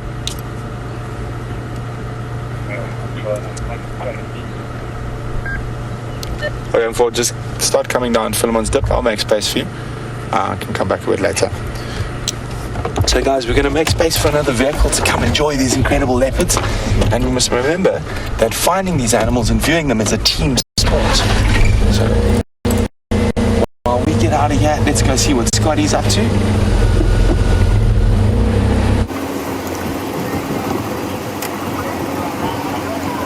So, some great news on top of the great sightings that you've been having with Brent and the mating leopards. Isn't it fascinating stuff?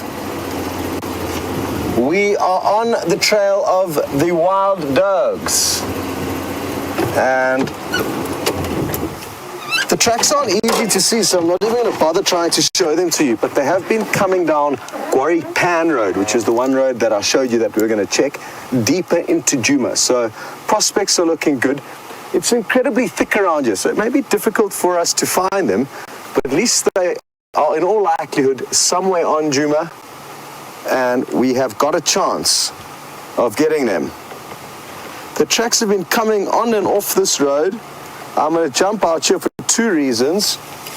To move this sickle bush, which is the puncture factory. These spines that grow off the sickle bush are incredibly hard. It's a hardwood, and they are the tire puncturers. So best that it is not situated in the middle of the road.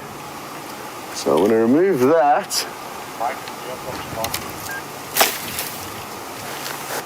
Same time.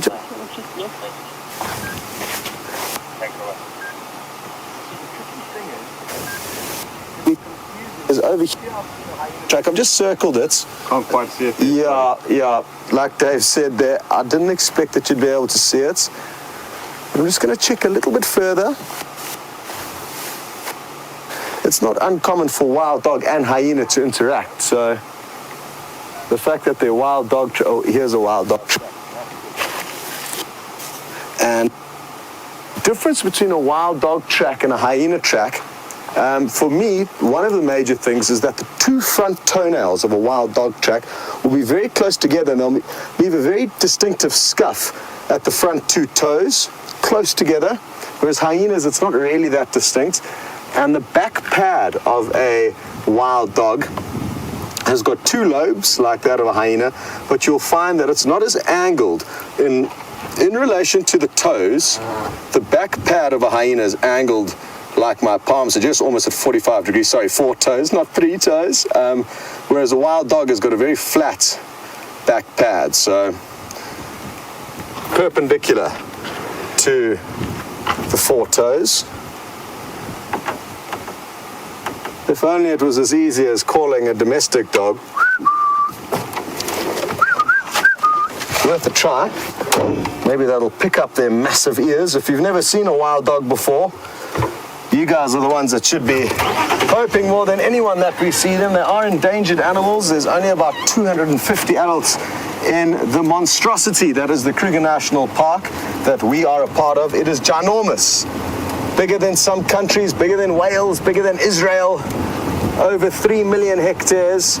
And in all that land, only 250 wild dogs. So we would be lucky.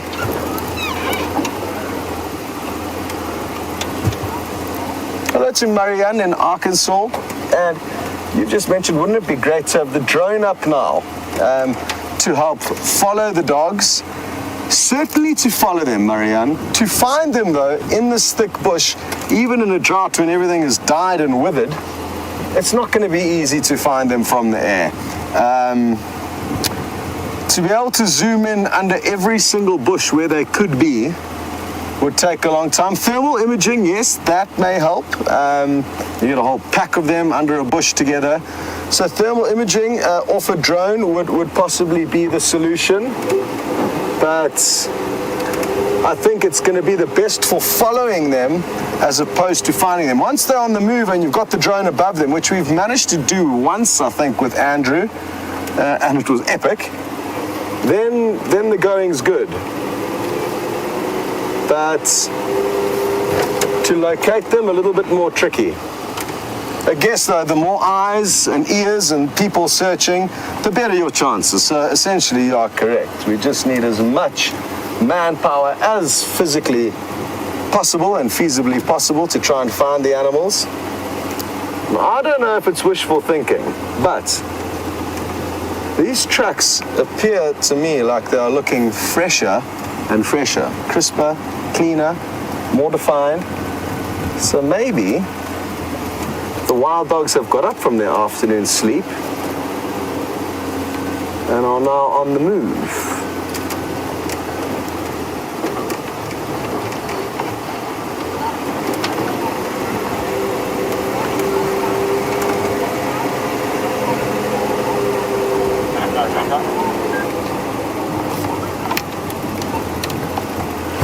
Good point, just been raised by Paul Rizzo. Hi there, Paul, good to have you with us. And you said that maybe the wild dogs had actually used this heat to their advantage to try and run down prey in harder conditions. That's going to cause them to fatigue sooner. Wild dogs have got incredible stamina and will often outrun their prey in terms of length of time that they can be on the move for. So certainly, Paul, I sadly haven't spent enough time with these wonderful animals to conclusively agree with you, having seen them perform such actions, but I do certainly think that it is a plausible theory. And the interesting thing is you may find that certain packs of wild dogs may have in fact used that technique and others may not. I've lost their tracks now and I haven't seen them for quite a bit, so maybe they've disappeared this way and maybe they've disappeared that way. Hard to be certain. Wild spice for Scott. Mike? You'd like your chicks to fast track? That was the best thing that's ever heard. Sadly, I didn't have Brent's volume up. Brent, there were tracks going west on Guaripan Road about midway along. I can't see any more, so I don't know if you want to check central up to Drakensberg. I'm going to do up to Buffelshoek Dam and then maybe Hippo Pools east again. Okay, copy, will do.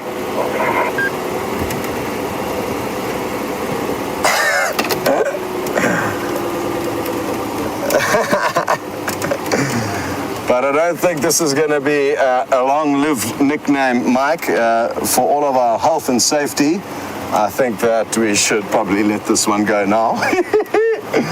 But it was too hilarious not to make the most of. I'm told that Brent wants to grow his hair until it touches the bottom of his spine. I don't know whether it's a rumor. I haven't actually confirmed it with him. I just heard some people talking about it, so that's something to think about.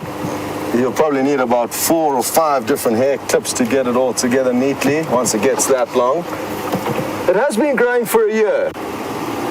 That spicy wild hair of his.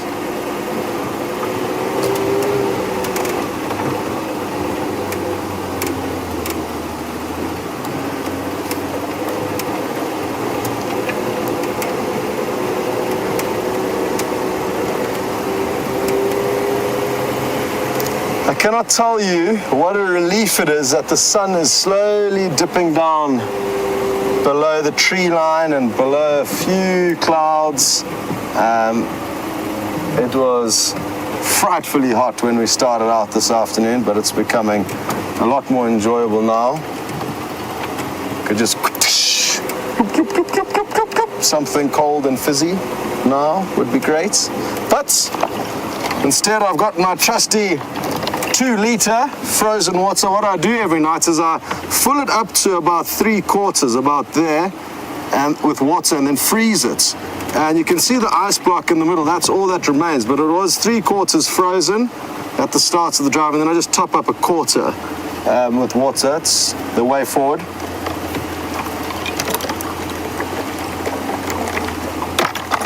Oh, so good, Dave. There we go. It's so cold, it almost stopped my heart. Oh, but I've recovered. Dave, you still there? Yeah, Dave can handle. Tougher than me. Good, well, we're gonna continue perusing through here. Maybe the wild dogs will pop up. Maybe they won't, and maybe a cheetah will. Anything's possible. I actually did have some lioness tracks also heading in this direction, but I think they're a little bit older, but who knows, maybe some unknown lioness are also lurking around. So certainly good prospects in the northeastern corner of Djuma. Very happy that Brent is coming across here to help us find his favorite animal, the wild dogs, and hopefully our combined forces will bring us some joy. Why don't you guys head over and see how his search is coming along so far. So, if I'm Wild Spice, Scott is Buff Spice, and James is Hairy Spice, and Jamie would just have to be, I don't know, what would we call Jamie? Why don't you guys see what Spice Jamie would be? So, I think Scott should be Buff Spice, James Hairy Spice. Do you have any ideas for Jamie? You could have a little band play on Quarantine. I'll sit this one out and I want to get on the bad side. Yeah, Vim says he's going to sit this one out. He doesn't want to get onto Jamie's bad side. We could have... Now I have to think.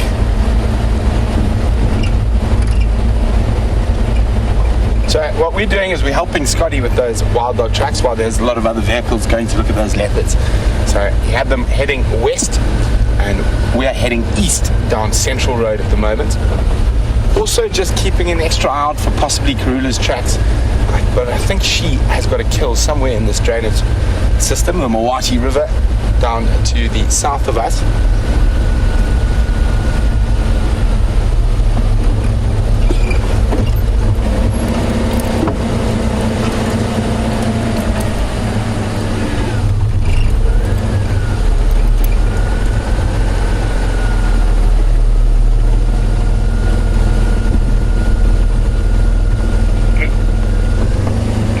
Come in, talk to me, please.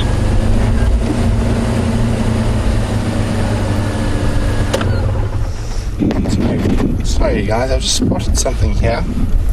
Have a quick look at it. And this could very much well work with what I was just saying, that Karula might have a kill in the area. I'm just going to move a little bit further so VM can show you.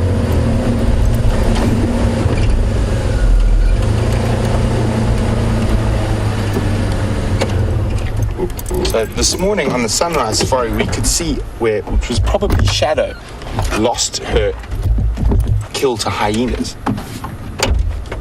Now, I just want to double check this here quickly. You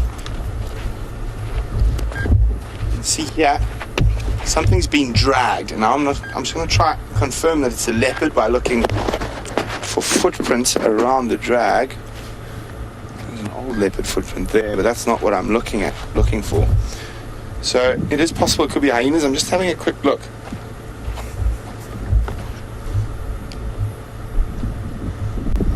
So just to make sure which way it was dragged. I think it's going this way. So I'm saying that because I can see the way the little stones have been moved.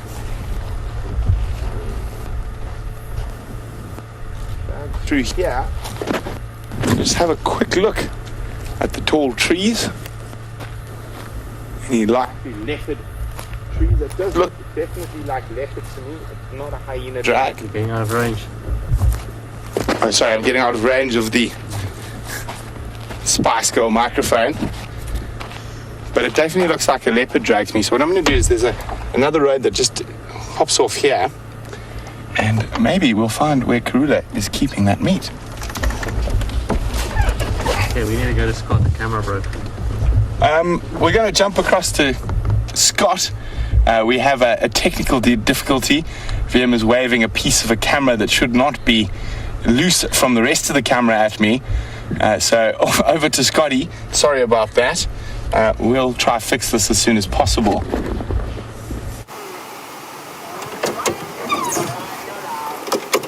You wouldn't believe it. We've just arrived back at the Buffelshoek waterhole at that fork in the tree that I tried to examine earlier, and I'm going to have to take a closer inspection. Because again now, I had a closer look, and as we arrived, there was the fork-tailed drillers and even a woodlands kingfisher sitting in the fork of this tree. So I'm guessing it could be the termitans, the termites, that they could be feeding on. But only time will tell, and I'm going to have to take a gamble here and attempt to kind of climb up here, which could end badly. Anyway, that'll be for your entertainment, I guess. What I'm going to do is I'm going to bring a little booster chair, my camera box. Might give me the extra height that I need. Oof. This is risky business.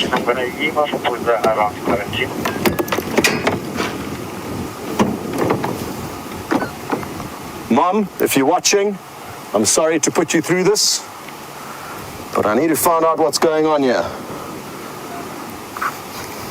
It's a pity my shorts are so tight. They were like Brent's jeans the other day when he tried to climb a tree.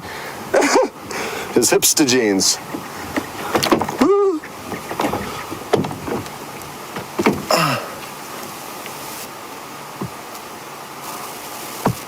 I can see. I mean, they were all sitting right here. I don't know what the reason could be for it is, especially the fact that it was two different species. Woodlands kingfisher, there's no termites to be seen.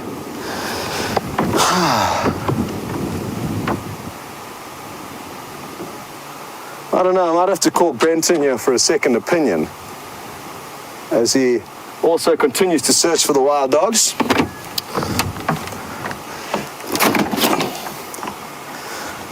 Oh well. Myth unbusted. Myth yet to be busted, but there was in that fork sitting a woodlands and a drongo right next to one another. A couple of drongos actually.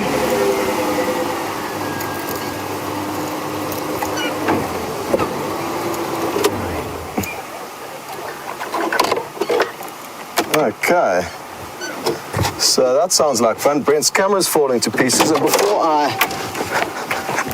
leave this area, I'm going to go and just look under. There's a buffalo thorn tree which looks to have some tortoise shell underneath it. I just want to make sure that's what it is. Don't laugh at my running style.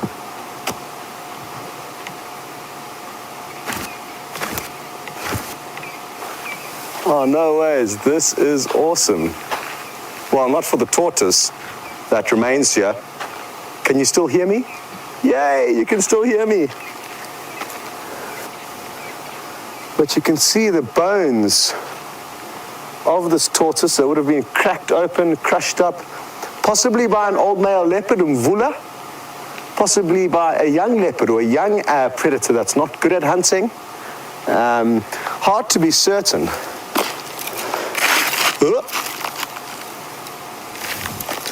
I want to bring that along, that along. What else can I bring along? Whatever was feeding on it decided to do it in the cover of this buffalo thorn tree that I might get stuck on. Hey.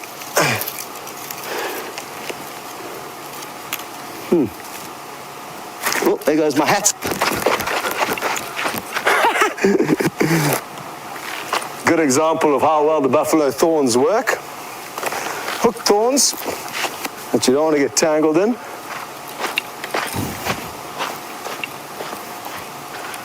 So, I mean, the fact that we can quite safely conclude that something ate it under there is because it's hot at the moment. You want to go into the shade, eat in peace, and the fact that it's all cracked open is also a sure indicator.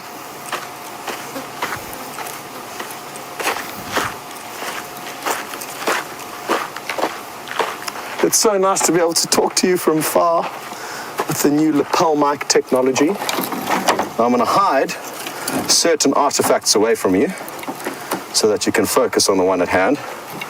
This is the first one we're going to start with. Looked like the tortoise went with a smile on its face. So at least it was happy when it was consumed. It looks to be smiling there to me. There's its eye holes and its nose hole there. Little claws on its hand over there. And that's enough for that. I guess I don't have too much else to tell you about that. Here's the thin keratin, paper thin keratin sheath that covers the bony shell of a tortoise, so it's purely aesthetic. And this was a leopard tortoise, and if I polish this up, and even if you just look at it now, you can kind of see the leopard-like resemblance in terms of the patterning. Good. Each individual piece, they break off into little pieces, is called a scute. The spelling is weird. It's skyute almost, the spelling, or scute. And another interesting thing, we can piece that together over there, okay.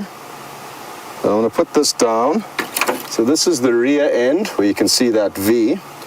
But interestingly, as I turn the plastron, which is the undercarriage of the tortoise sideways, you can see that it's perfectly flat, okay? Now, what that means is that it's a female. And a female can have a flat plastron so that it just slides along the ground smoothly, and because she doesn't need to mount anything. if this was a male and he was trying to mount a female, imagine how frustrating it would be. Because the males have got a concave plastron, it molds over the shell of a female, whereas a flat shell like this, it'll just keep falling off. And imagine, you think you're about to get lucky and then, oh, you fall out of bed. Not much fun. So, unfortunate for this tortoise, but I guess fortunate for us that we got to see and have a closer look at what goes on there. Just going to leave that right there. Not too bad. Oh, the cool relief after that sun has gone down. And Dave, maybe it's worth you while I jump in showing them what exactly is happening with regards to the sun. We may not be in the best spot, but you can see some magic happening out there to the west. Beautiful.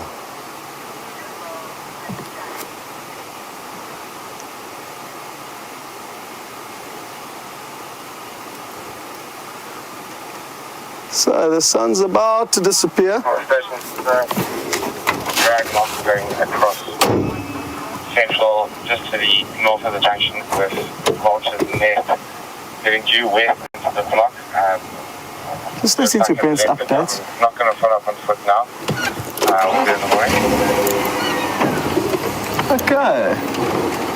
So Brent's found a leopard drag mark.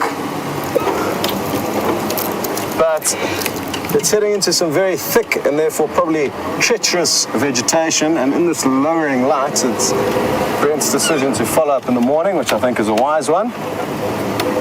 And half of him is probably also wanting to concentrate his efforts on finding these wild dogs. But let's send you across onto his vehicle and you'll see exactly what is going on, and he'll tell you the full story himself.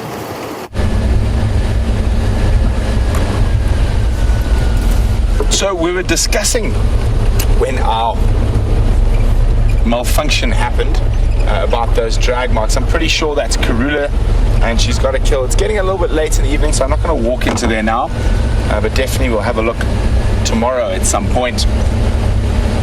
Now, VM has used two of a cameraman's most important tools that any self-respecting cameraman never leaves home without. And what are those, VM?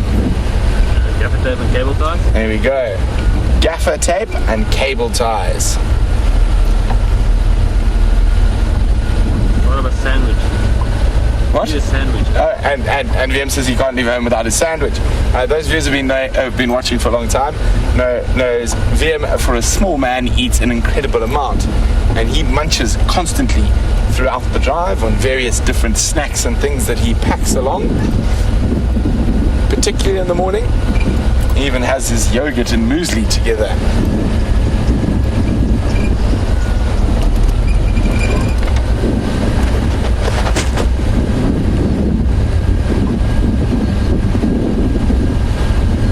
So we've just done a big loop sort of from where Scotty had those last wild dog tracks, looking to see if we've had any crossing the roads, and we haven't as of yet, but that doesn't mean they're not about to. Incredibly mobile animals. But I think even this heat will put a dampener on their mobility. Now, wild dogs are normally crepuscular hunters, and what crepuscular means is most active at dusk and dawn, so right about now. They will sometimes hunt on a full moon, which is tonight or tomorrow, Vim? Tomorrow, I think, is full moon. So there is a possibility there's going to be enough ambient light, and with the heat, that they might actually hunt in the dark tonight.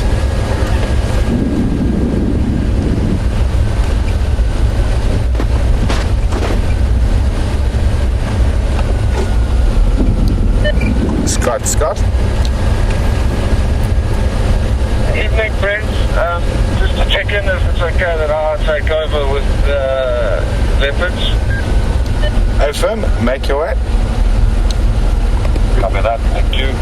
So we've had such a wonderful time with those leopards, and for you guys it doesn't make a difference, but all of us really love spending time with mating leopards. So I'm going to let Scotty jump in there ahead of us, and he's going to go spend some time with those beautiful creatures.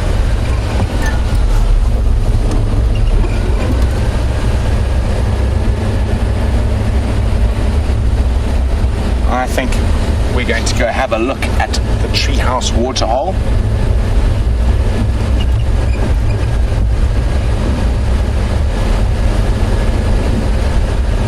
So Donna is just letting me know that today is World Pangolin Day, and pangolin is one of the most trafficked species on Earth, and it is used for various different things. The main traditional use is for love charms. If a lady doesn't love you, you need some pangolin scales. Of course, that is not actually going to make her love you, but beliefs are a powerful thing, and one of the most important things in conservation is changing those beliefs. So that's why days like this are so important. And thanks to Donna again for reminding me.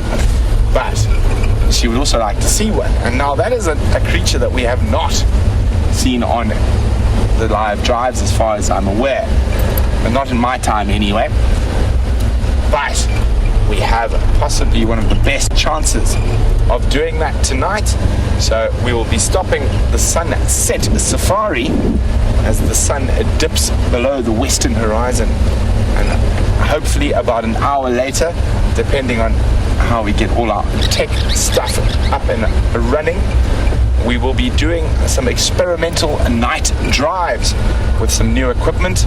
So if we are out after 8, and in this heat particularly, there's a very good chance we might see some really interesting animals that we don't normally get to see because we haven't been able to operate in the dark.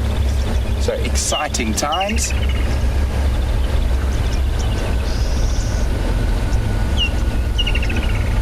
So while we make our way towards the treehouse waterhole, Scott is going to show you a beautiful African vista.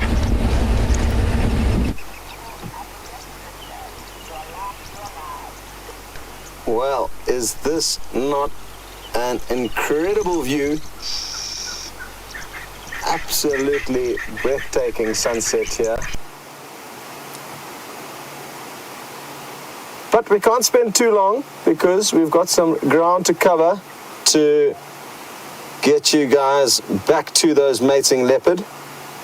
The wild dog, of course, could pop out at any stage on our way there. We are still in that area, so we're going to make our way along the same road where I had their tracks in the hope that they may be out and about now, Quarry Pan Road. Failing that, we will continue on south towards those mating leopards. So we're going to send you back to Brent now and hustle along and see what we can find along the way. Toodle-doo. So wasn't that beautiful? And you can just see it peeking over the western horizon there, and very exciting times tonight.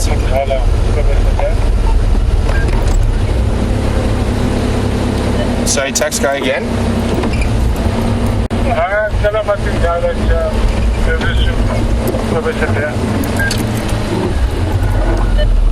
Okay, copy. Thanks very much, Tax. I thought you said Buffles looked down there for a second. I got very excited for half a second there. I heard about a pride of lions I haven't seen, but they are to the north of our Travis area, unfortunately.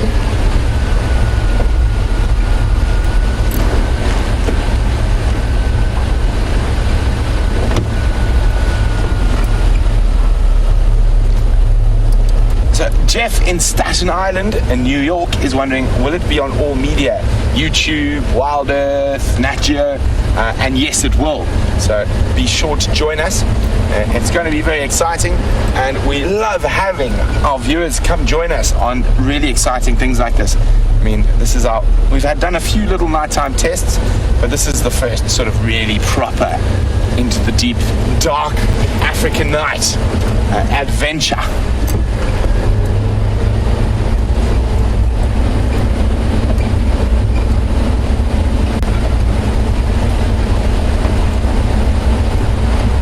Rizzo says he can't wait to see what new toys Graham's going to be showing us tonight.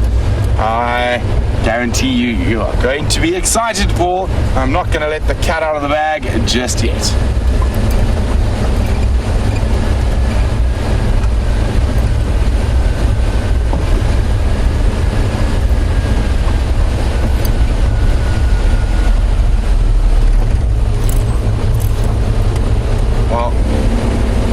we go. Some warthogs have been wallowing in that tiny little seep. That is all that remains of the treehouse waterhole.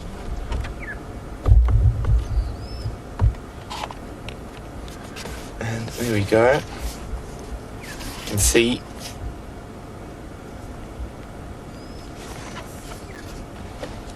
that muddy behind.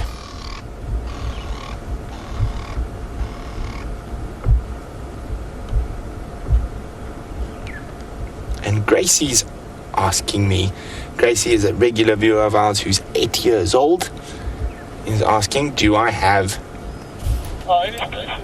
any more nice little African stories for her? You give me a second, Gracie. I think I can think of one or two.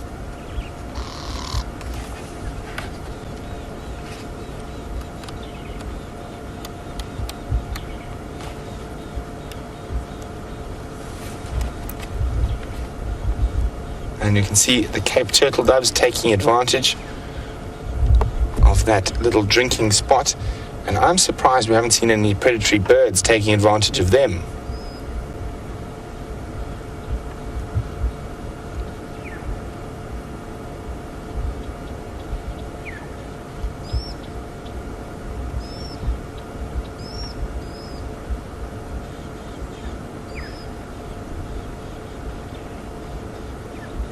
So Gracie, since the warthogs are here, I've got a story about warthogs for you. And it's why warthogs go onto their knees. So we often see warthogs feeding on their knees.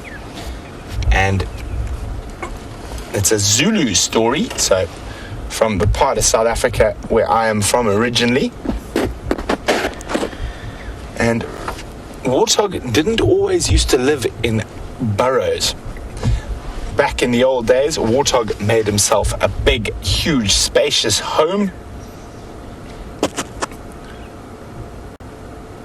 And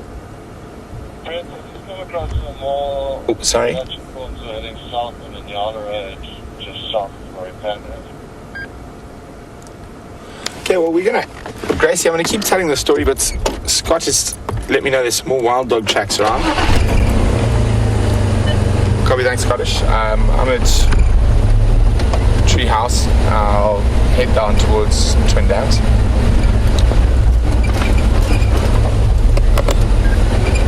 So, Gracie, I've got my story a little bit wrong there. I was a little bit distracted. So, warthog made himself a house in old Aardvark Burrow, but it didn't have a small entrance like they do now. It had a really big, wide entrance. And warthog was very, very proud of this exact entrance. So he used to sweep it and sort of lie in the entrance, make himself very open. And one day he saw a big male lion walking up to him. And he thought, oh dear, my time is nigh. The big lion's going to eat me. So he pretended that the entrance to his house was falling in. So he pushed his tusks against the roof and said, oh mighty lion, it's caving in. Please help me. Don't come in, you might get squashed. Now, Jackal, who is the most sly and one of the smartest tricksters in the bush, had played the exact same trick on Lion before. So Lion roared and grabbed Warthog out of his hole and pushed him to the ground. And Warthog got onto his knees and started begging for mercy. And Warthog was very lucky that Lion wasn't that hungry, but he thought it very funny that the slow-witted Warthog had tried to use the same trick that Jackal had used on Lion months before, and decided to let him go on the condition that Warthog from then on would always feed on the knees to remind himself about how foolish he is. There we go, Casey. There's another little lovely African story for you.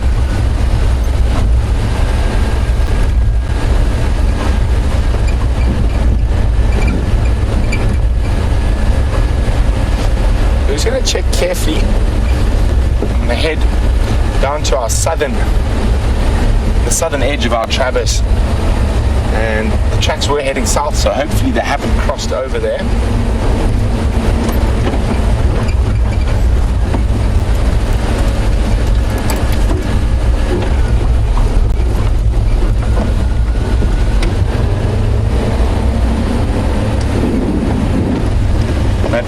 the sun has dipped below the horizon, it is still beastly warm at the moment. I don't think there's any other way to describe it, but beastly. I think it is hotter than Hades at the moment.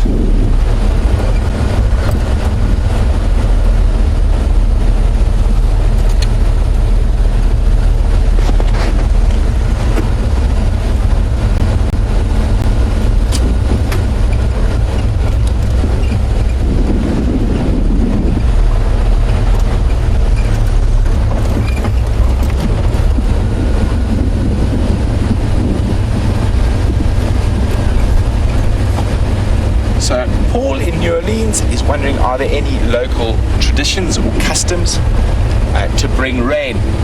And actually, Paul, there are. Not too far north of here is the land of the rain queen. She is known as Mujaji, and that is the rain queen of the Venda people. And various sacrifices and payments can be made for the procurement of rain. But as we move into a more modern era, a lot of those customs are becoming less and less utilized. But still, there is quite a strong belief with some of those customs, and I'm pretty sure there's quite a lot of people visiting Mujaji, and she's going to have a very good fiscal term this year.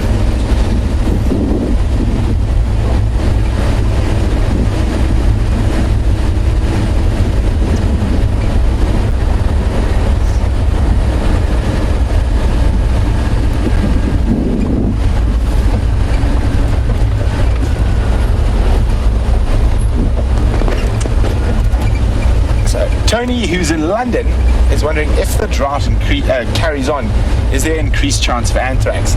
Most definitely, Tony, and we'll be very careful if we find a carcass that we don't know was killed by a predator, and you won't touch the bones, you won't touch it.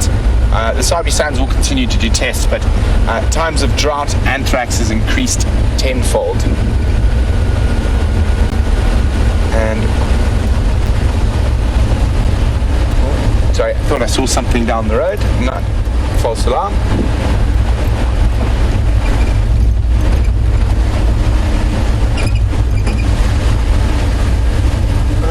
Sorry, I'm just still double checking. I think it was a dyker that ran across the road.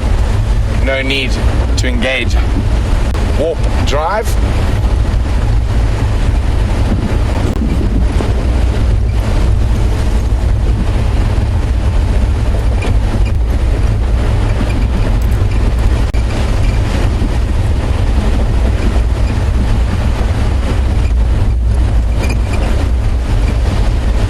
Tony was also wondering, when do we get swarms of locusts?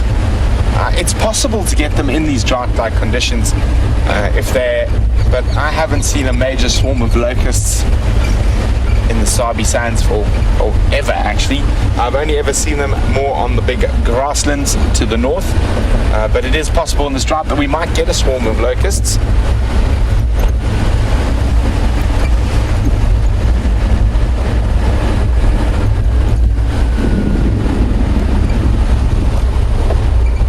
Just waving to some guests from one of our neighboring properties, enjoying the long time tradition of the African sundowner beverage.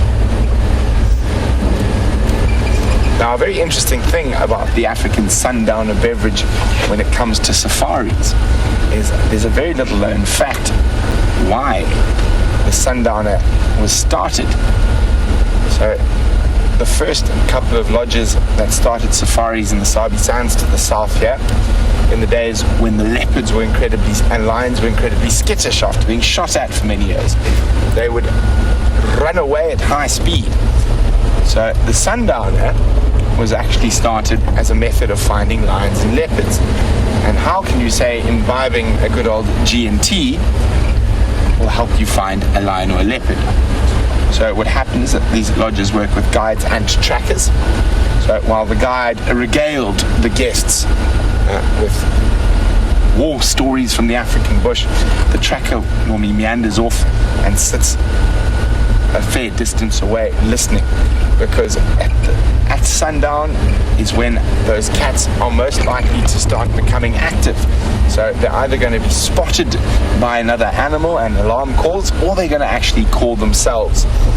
So the first lodges back in the 60s used to use the sundowner as an animal finding tool rather than what it is today, which is a lovely way, once you've seen lots of animals, to stop and enjoy a little bit of quiet time in the African bush.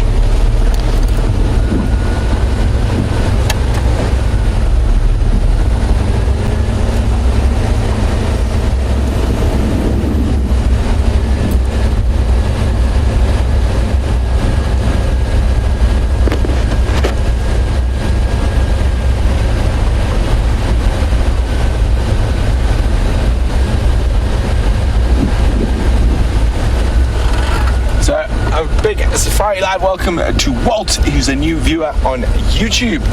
Walt says, do animals actually die from anthrax?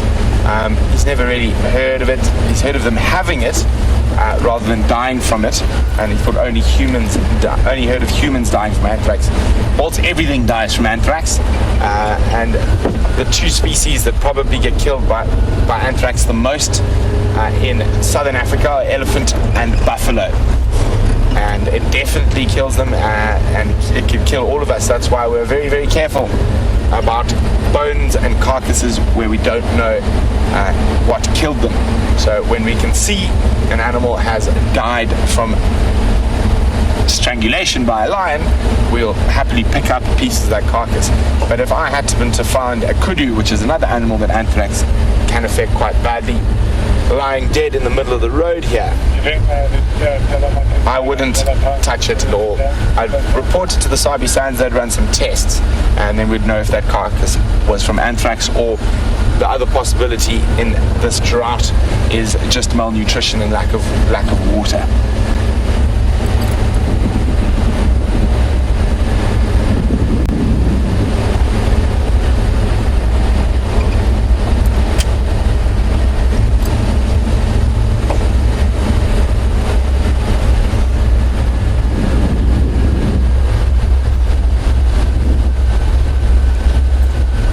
Andy and Julia in Los Angeles are wondering, are animals resistant to the bacteria that is in the water, like the djuma dam or the djuma pan, so they can drink it?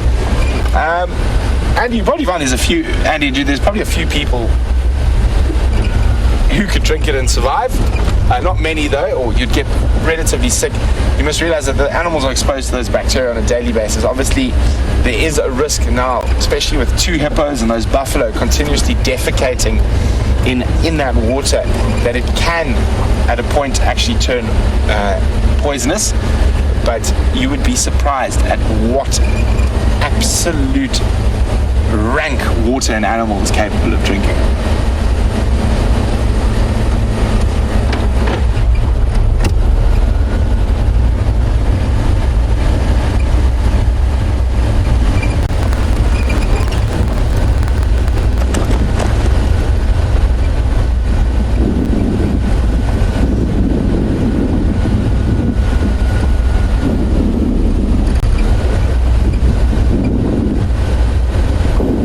While we keep meandering, let's go see what Scotty is up to.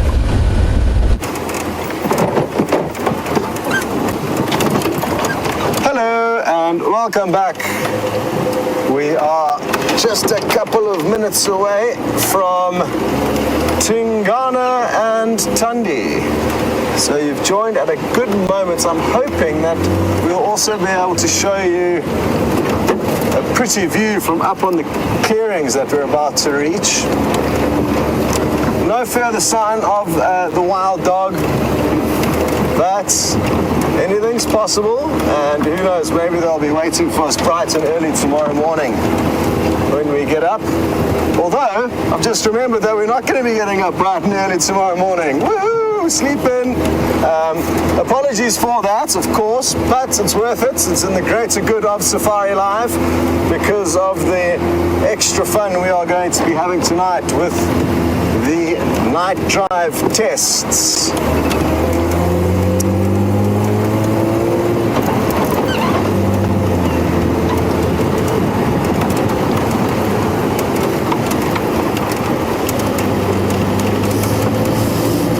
So the leopards were, just to give you an idea, last night, some of you may have seen them on the Djuma Dam cam, which is just down to our left. We've just driven past it.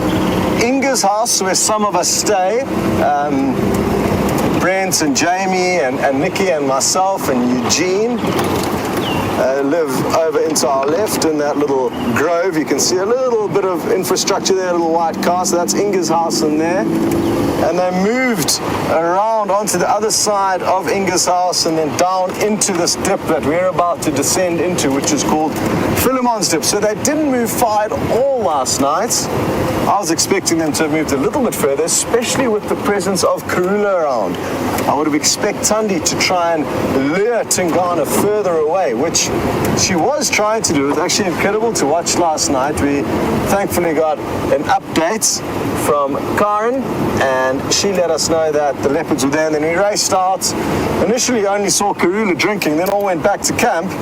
2 minutes later, the mating pair were back at the waterhole, so one vehicle of us rushed back out, and we saw some interesting behavior. Tundi was nowhere to be seen initially, just Tingana and Karula, and Tundi came from quite far and started doing that seductive lap dance of hers, luring him further away from Karula, which she knows is obviously the right thing to do. She was trespassing on her mother/sister's territory. They are both born to the same father. Fascinating stuff, and you wonder how many times that does happen in the leopard world. Okay, we are now approaching Zidip. And where exactly? I can see a lot of vehicle tracks driving around here.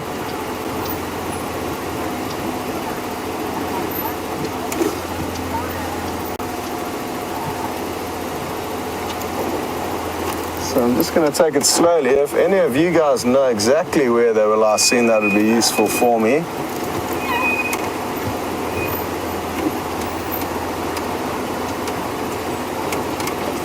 I'm guessing it's somewhere. Oh, here they are.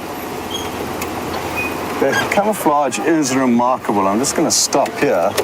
I mean, from here you can't really see anything, can you? Well, I couldn't. But as Dave slowly zooms in, you may start to see some rosettes. It's on the right of the road. That's the only clue we'll be giving. Ah, that's a bit better.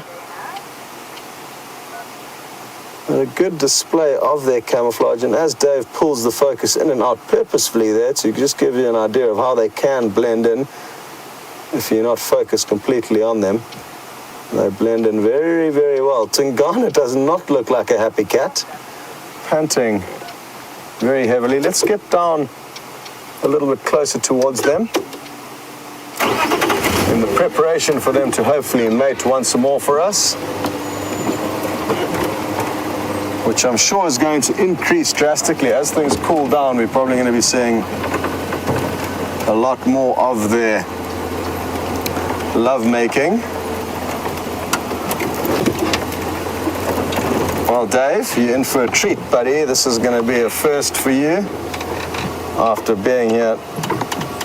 Is it even a week? 6 days. 6 days, not even a week. And he's already banked some good lion sightings, cheetah, and now leopards mating. Is this your first leopard sighting? This is Dave's first leopard sighting, and it's going to be of them mating. He's got a massive, massive smile on his face. He did have a brief glimpse of them last night when we did head out, but that was brief, and he wasn't behind his weapon of choice, the camera. Awesome, awesome stuff. Here's Tundi. She's quite a dark leopard, I find.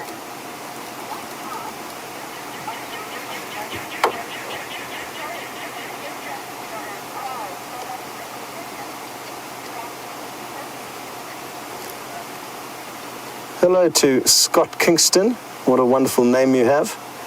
And good to have you with us.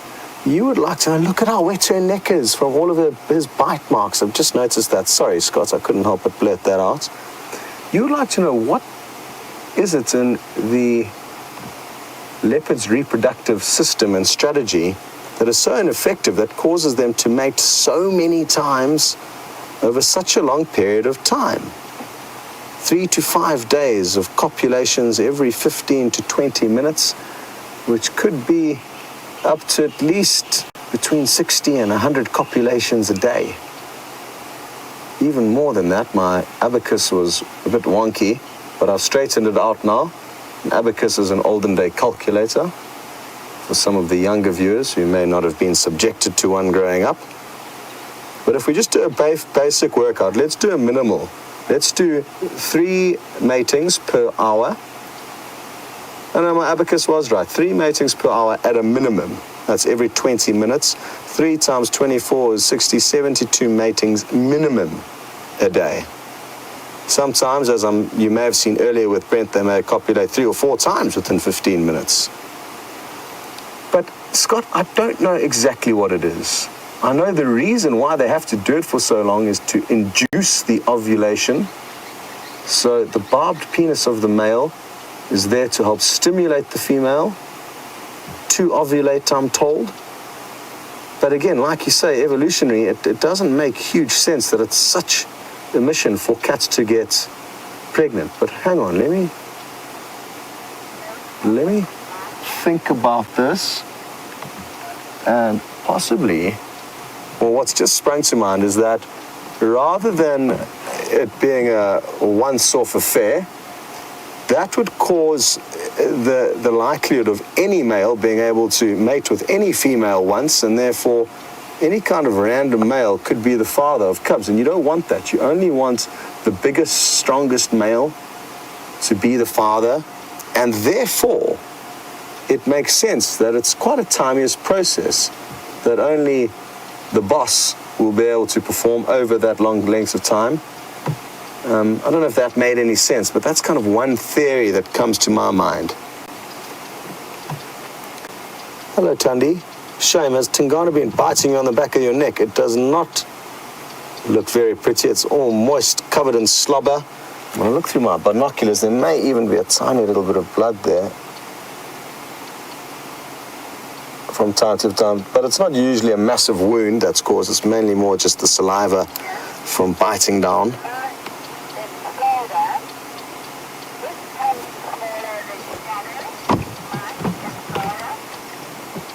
Hello, Mike. In Florida, you'd like to know if Tundi is smaller than Shadow. I wouldn't be able to even hazard a guess. They look very similar to me.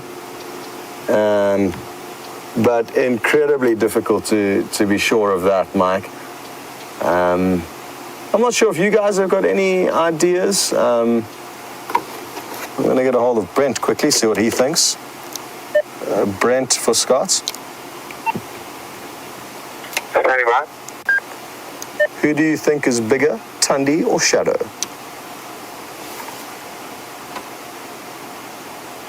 Comes either. Same. More or less, I guess, probably 35 to 40 kilos. Copy that, thank you. Kama kawaida is a Kiswahili term that Brent just dropped there from East Africa, from Kenya and Tanzania, and it means much of a muchness. Kawaida is the same, so kama kawaida is a similar thing, and he says anywhere between 35 and 40 kilos, so that's interesting that he would go so far to be able to guesstimate that. I wouldn't. I've never weighed a leopard, sadly. So I don't really have the ability to be able to very accurately say how much one may weigh. But I do agree with Brent. They come from the same lineage. They've got the same mother. They were, in fact, sisters. So they've got the same father as well. And therefore, I do believe that they will be of a very similar size. But I can't be certain.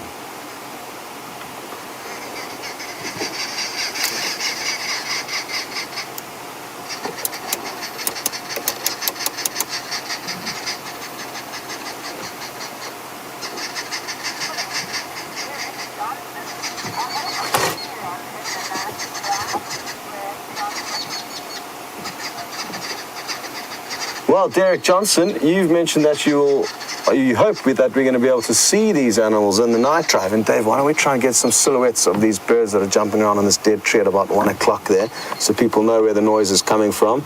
There we go. That's the arrow-marked babblers babbling away. That's who you could hear.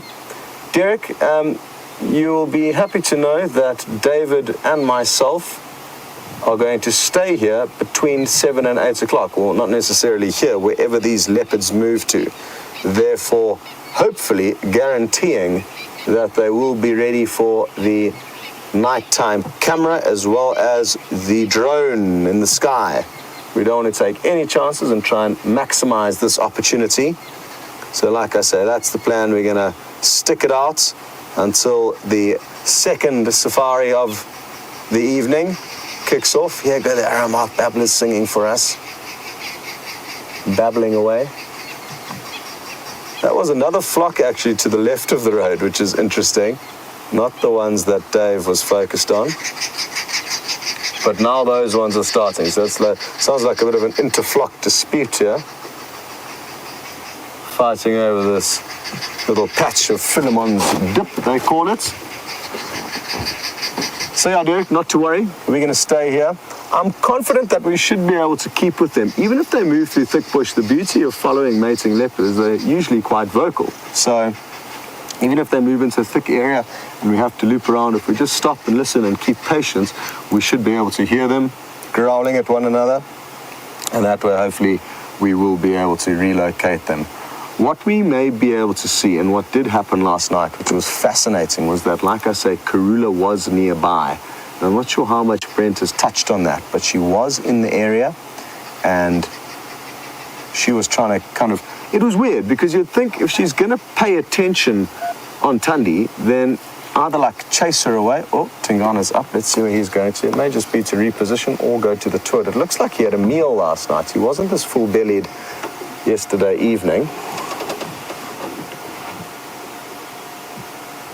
So what may have happened is he may have actually stolen a kill from Karula. He would be more than confident enough to do that, whereas Tundi, it wouldn't be wise for her to do that. Were you wanting to go for a drink, Mr.? No, he just plopped down as there was too much stuff in the way of Dave's camera there. Let me get the light back onto Tundi, who I'm sure is going to follow suit shortly. I'm very happy to say that there are no more clouds in the sky, which is fundamentally critical for this evening's nocturnal safari, because the special camera that is going to be on, I think Brent's going to be doing the drive tonight, has got ridiculously high ISO capabilities, but it does require a full moon. And Dave, if you don't mind just pivoting around and showing people that the moon is just about full. But if it had been obscured by clouds, we'd be in trouble. But that is not the case. So the moon is just about full, and the stage is set for a lot of fun to be had. Obviously, having a mating pair of leopards on the center of your property is a massive, massive bonus. I'm just going to reverse quickly. It looks like old Tingana is on the move, and I want to try and get in front of him quickly. Hold tight, everyone. Little bump.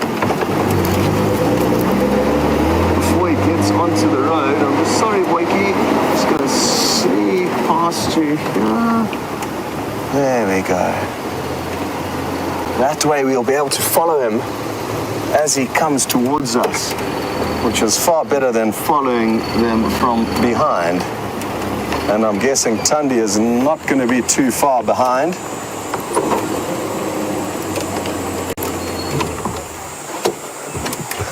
Look at this. What an awesome view. A big male leopard pacing straight towards us. It doesn't get much better than this.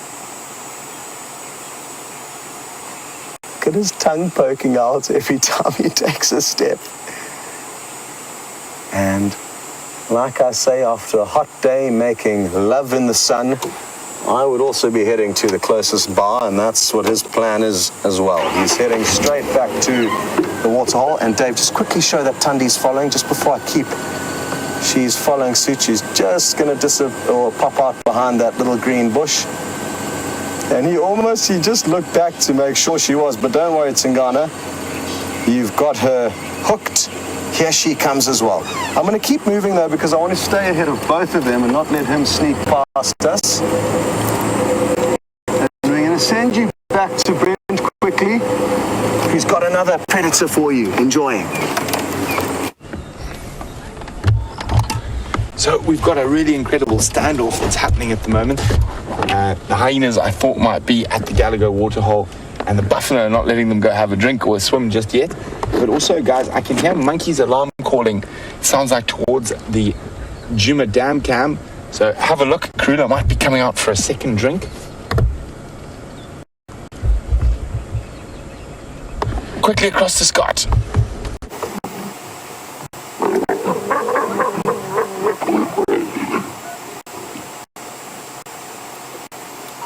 Well, you got back just in the nick of time. Tundi literally, I mean, you saw there was a massive gap between them. You were hardly gone, but she obviously picked up her tempo, caught up to him, performed that incredible dance of hers. And as you can see, we are back to normal. I'm not sure if Brent's still with those hyena, but I'm glad you got a glimpse of them. I'm just going to take this opportunity to again keep creeping back, and we're going to send you back to Brent's.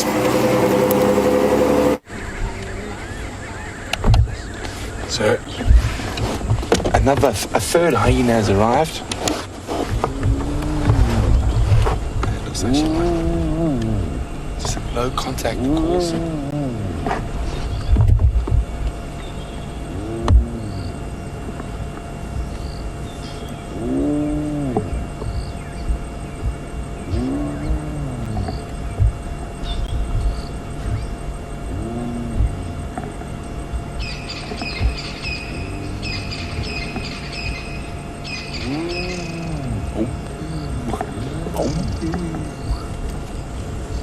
So many strange noises. Oh, look, buffalo coming for hyena.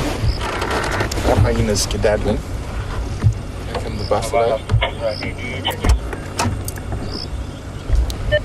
As now 4 Minisi Gallagher pan. So there's what she was.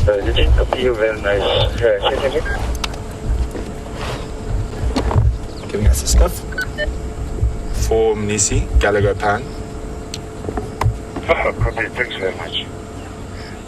So back across the squat.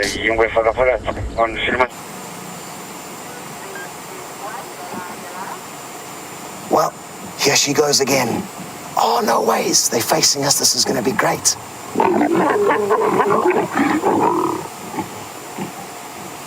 Can you believe our luck?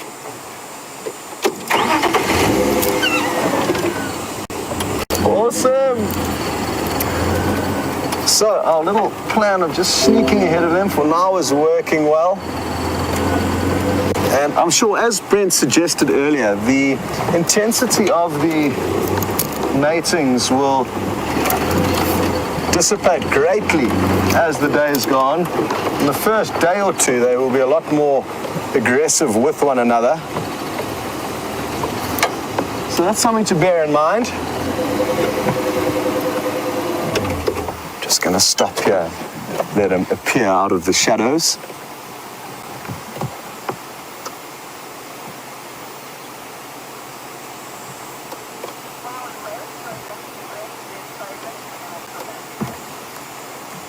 Okay, well, we're going to take this opportunity while there's not too much action to send you back to Brent so he can say goodbye and go and have a break before his night drive. See you later.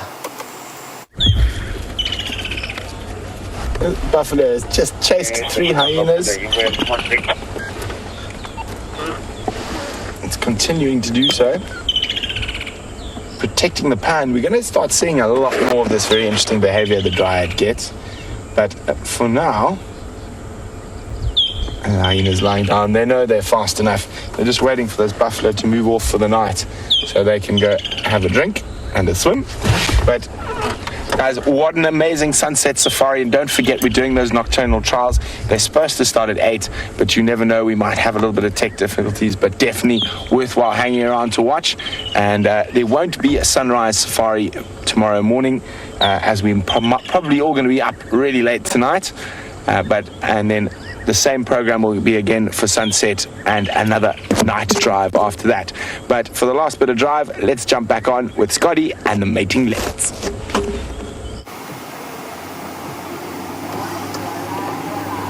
So we've just come back quite a big distance to make space for another vehicle. Evening, how are you doing? Very good. They're just up ahead on their way up. To allow them a good view, and I just need to make sure my bright lights don't interfere too much with them, so I'll get those off for now. Well, I'm glad you guys got to see the buffalo chasing the hyena around. That isn't something we see often. We often see them chasing the lion, but not very often the hyena. So that was good. Well, I'm sure it was good. And I think they may have just laid down there, so let's just ease our way back down the hill.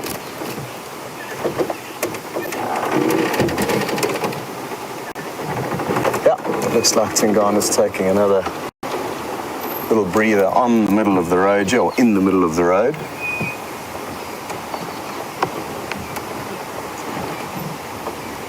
Gracie, who's just 8 years old, I've got some good news for you, and that you will definitely be able to follow the night drive later. It's not for grown-ups, it's for everyone, and we would love you to join us. So make sure that in 1 hour after we finished, you are ready for some action. It's going to be so much fun. We're going to be using some different cameras, getting some different views, and I can't wait.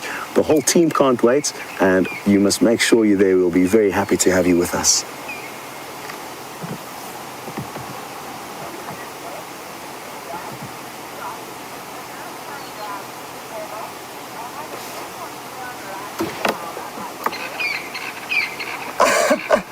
We've just got a hilarious comment through from Cecilia. I'm just going to reverse to get out of his way quickly, because I think he does want to come straight up here. And Cecilia, you would like to know if there is a dress code for the nighttime drives, and no, there isn't. So you will definitely be able to wear your bright neon suits, and I cannot wait to see some pictures that you will have to share with us on Twitter.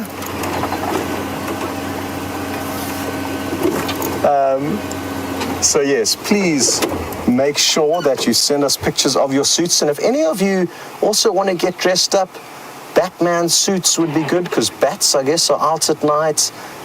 Camouflage, some face paints, anything goes really when on safari, and that's important to remember. There's no rules out here. The only rule is that we don't want to interfere with the animals or be nasty to other people. Other than that, you can do whatever you want when you're on safari. You can walk around in your pajamas, you can wear a pineapple on your head, you can do what you like.